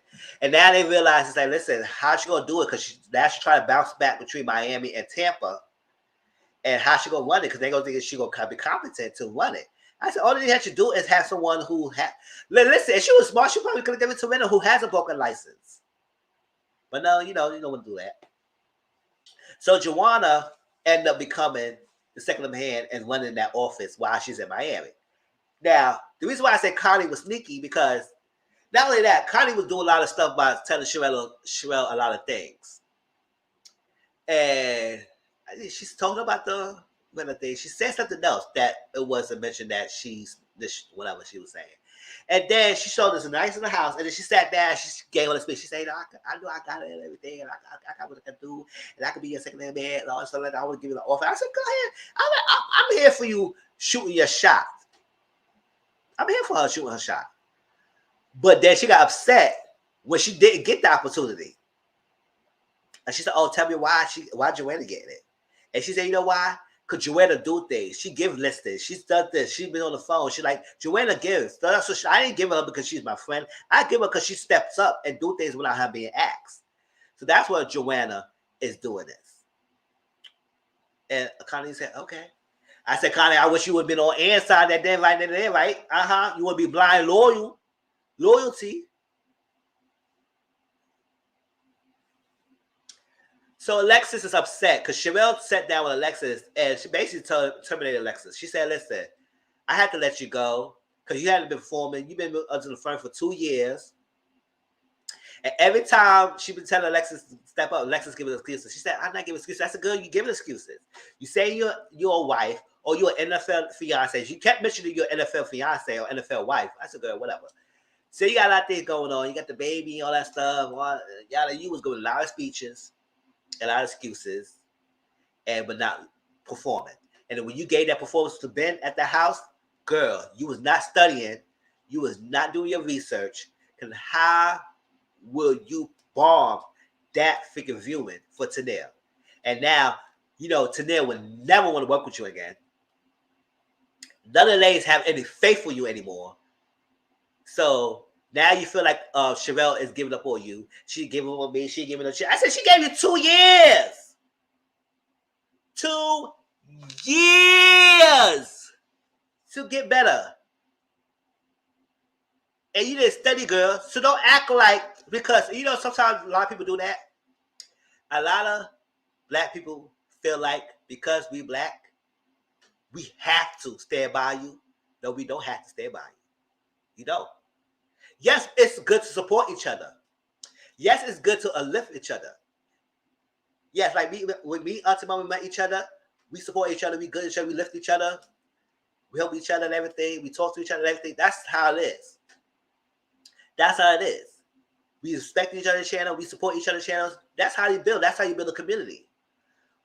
But if you slacking and you taking advantage because I gave you an opportunity and think I'm supposed to give you chances, when you had to put your weight into the firm and you're not making the firm money, whatever, don't because we family and don't because I'm cool that I gotta give you chances. No, that's not how it works. That's how it works. That's not how none of this thing works. And it's more prevalent, in the African American communities than other races. Because other races know what business is. African American communities feel like we need to stand together, thick and thin, no matter what. No, it doesn't matter what. It don't matter what. It's no matter what. Because if you're affecting my money and you not performing, you got to go. Whether I like you or not, I still love you. And Sherelle didn't close the door all the way. She said, if you get better and you come back and be good, I will get you back. She didn't close the door completely. She still left it open. She could at least close the door completely. She could, well, you've been 2 years, girl. You closed the door completely. But she still gave you an opportunity to come back if you prove yourself. Work on your craft. Work on yourself. But don't get upset that she gave you 2 years. Like, a lot of people say, how the hell she give you 2 years? People say, girl, she gave you more than enough time. So she was being lenient.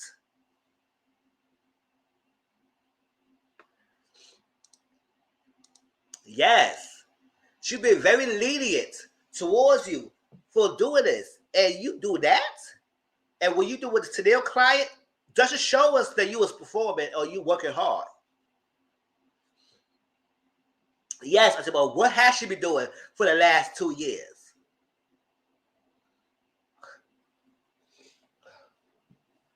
But you'll get your stuff. And you know what?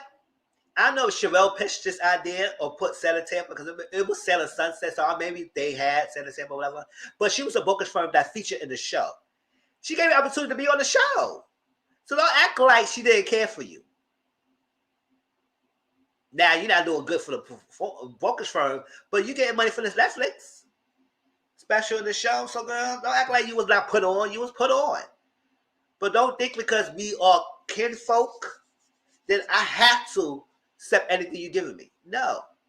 And I mean, we got to do better than that. We have to do better than that. If we want to support each other, if we got to be there for each other, we have to put each other accountable and be accountable for yourself and wants to do best for the person you supporting. And not put on their heartstrings when they're supposed to discipline you. It's like that. It's like, no. Now, granted, Sherelle's not a great boss to me, but at the same time, that right there was a good decision for her. It was a good decision. Completely a good decision. Because at the end of the day, girl, what you doing? Now, we did see Rena go to see a place, and she sat on a chair. So I don't know if she actually going to get the firm, and she actually going to set her motions, put her plans into motions. But I like that. I said good. At the end of the day, you was cropped out of the picture. They changed the split. So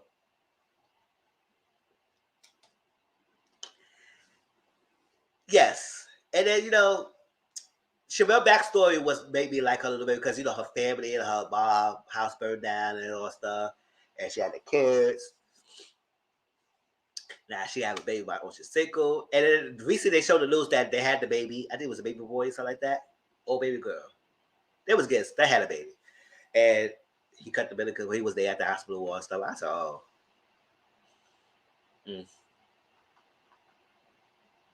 So any other thoughts on Senate Tampa? Did I forget anything? I think that was overall everything. So I want to know what's going to happen next season. Because now Joanna will be the head of the place. Oh, and then Joanna. See, this is probably why they have with you. Now, well, Carly said she would sit down and talk to Sherelle. And Sherelle said, listen, we got to set an appointment. We can sit and talk another time. And after Sherelle left and everything, so Joanna said, Carly, do you want me to put a pistol in the Carly left for Sherelle so you can talk to her?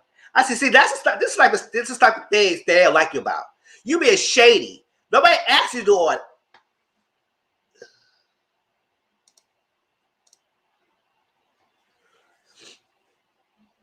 You was being shady.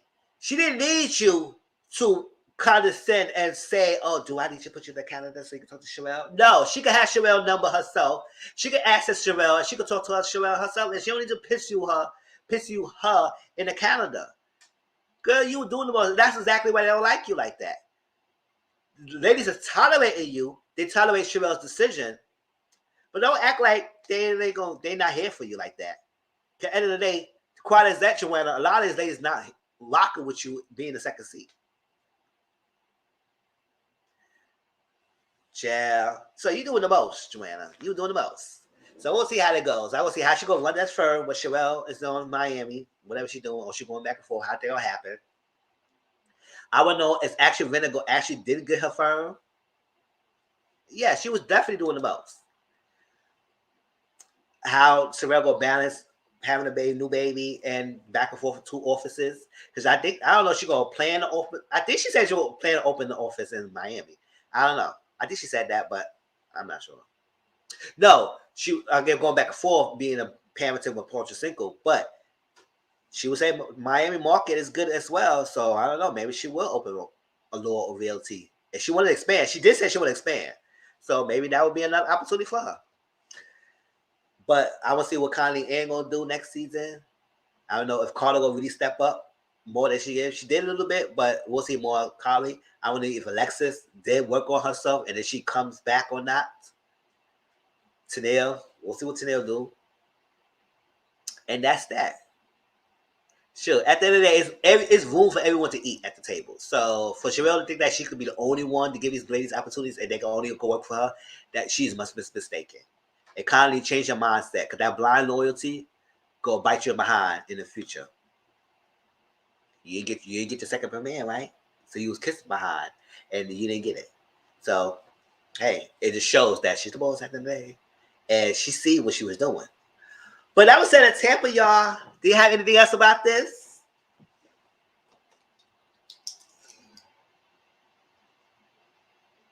And did I forget anything? Yes. And it was only 8 episodes, so y'all could binge watch it in one setting. It was not that long, and each episode was like at least 30 or 40 minutes. So it wasn't that long. So when I saw the episode, and I said, "That's it? That's it?" I thought it was like 10 or 15, and it was only 8. And I was like, "Hold on, that's how that ended." But I like the show as well. And it's another show called Ladies Who List Atlanta. We will talk about that next week. It's either next Sunday or next Monday. I'll let you know. And usually I'll post up the link what the date's going to be. And we will talk about that because that's another listed show. And I'm glad I opened my mind to different shows and different things. I mean, I don't think I'm inspired to ever look at the house or even buy a house. Maybe if I'm married or something like that, but I'm not married. But to look at the houses, it's interesting to look at. I love it. And to see how their business, these black, beautiful women doing business in the real estate, that's good. So I enjoy that. I love it. But the candidates, it's always going to happen. The candidates always going to happen between ladies. And I wish that never going to be, but, it's always going to be about, it's always going to be part of the platform, the formula of these type of shows. So, yes, you're going to get the cattiness, you're going to get the bitterness, you're going to get the rivalries, all that stuff. And we will talk, especially with the Robin and Crystal type of thing, because I want to see how y'all feel. At the end of the day, I did tweet that Robin was doing the most, but at the same time, I understand what Crystal's doing, and Crystal's not innocent as well. And yes, I don't know if I'm the only one, but I had a hard time distinguishing between Tiffany and Tiana, what they look like. I mean, I don't think they really look alike that much, but they do have similarities, and it gave me a hard time to understand who was which. So I had to look at this episode again to solidify which one is Tiana, which one is Tiffany, so I won't keep mixing them up. So like that. But yes. And that's that, y'all. So I appreciate y'all being here. Anything else that is again, make sure I will start giving the invites for the Discord, and I'm gonna start working on the Discord so we can have that community building up. And hopefully that when my platform get bigger, that have more community on there, and we could talk about things. We could have voice chats about things. We could discuss. We could share ideas, not also ideas, but also share social media clips, share things that happen out there, and we could have the Discord channel. Most of my videos will be promoted on Discord. Yes, I'll still promote on my other platform, but if we all in that one thing, then you will have to go search through different things to see when I'm posting because you will have that one platform. So once I put y'all in Discord, some of y'all gonna be members. Some of y'all, most of y'all, my family will probably be moderators. But until we get bigger, more people, more platform, and all that stuff. So stay tuned for the invite for Discord. I will send y'all to y'all private inbox, and I will communicate with y'all. So we'll see. I got to test it out. Maybe tomorrow I'll test it out first with you and see if it works. Because I was getting through it. I was fixing the things up today. So I did the service link. So everything should be fine. And that's it. So next week, Sunday or Monday. I said Sunday or Monday because next Sunday might have family come over. But if they don't come over, I will still do the live at 4. If they do come over, I'll do the live on Monday. And we will talk about Ready to Love reunion. Yes. I will. Definitely gonna be Maud. And if CM come in there, she gonna be Maud too. Tracy come in and be Maud. A lot of y'all gonna be Maud. Like that. Like this. I used to watch $1 Million Listen to. Yeah, I never used to really watch these type of shows because like I said, I never was inspired to watch things, and I really care for real estate drama type of shows. But when I watched Santa Tampa and I watched Ladies of List, I said, I understand that. And I got more terminology. Now, it won't not inspire me to be a real estate agent because I'm not going back doing that. I won't go back taking that test and all that stuff. I did that in the past. But, yeah, Santa Tampa is good. Why Santa Tampa? Don't be more saying Santa Tampa was good. And everything. Now, granted, if you're looking for them to sell houses, closing houses, they didn't do much closing. But still, it was good.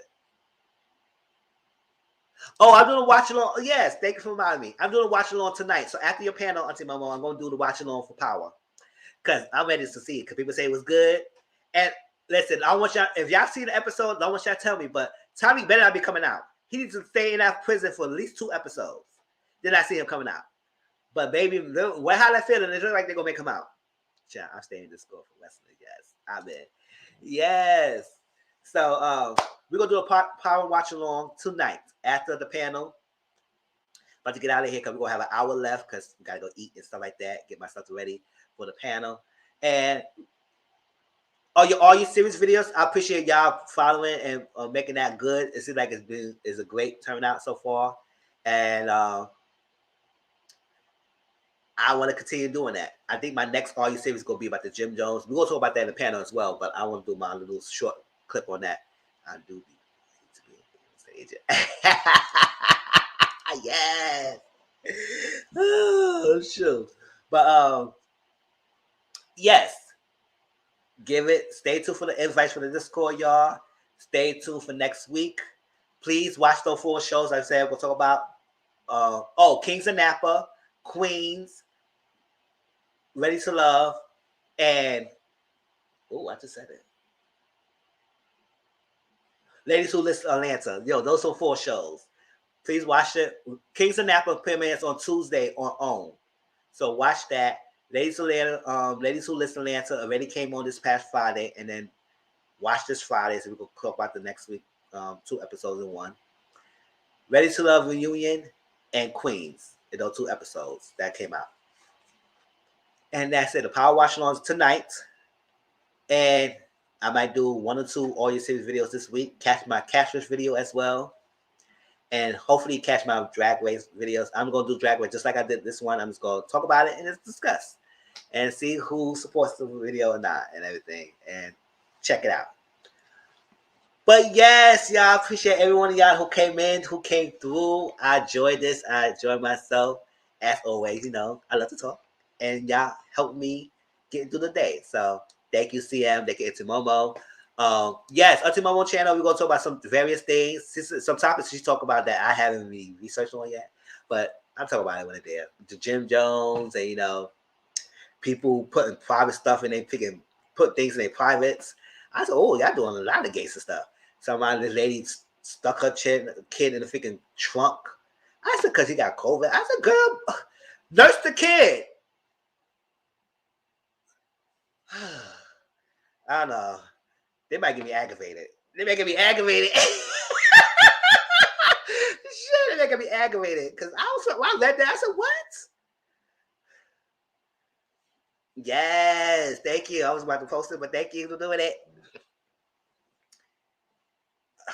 Yes. So we got a couple of topics, and we're going to do Would You Rather again. So join us at the panel later on. Appreciate all of y'all. Watch along tonight. And I think I might do a watch along for Portia tomorrow because I want to see what happened after that fight and everything. So, yes, right? Thank you. Thank you, CM. Thank you, Auntie Momo. Thank you, JW. Jay Rudolph. Opulus Prime. Brittany. Who else? Tracy. Who else? Dominique. As always, my family always coming through. It's like that. Everyone will get bigger.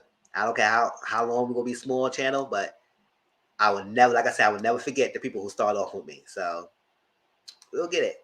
So appreciate y'all. Those who missed the outro, I'm about to play it now because I did upload a little bit. And we're making moves. We're making strides up in here, y'all. So thank you so much. Have a great Sunday. Have a great week. If I don't see you on panel, see y'all next week, okay? Peace out.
Jamming with the song.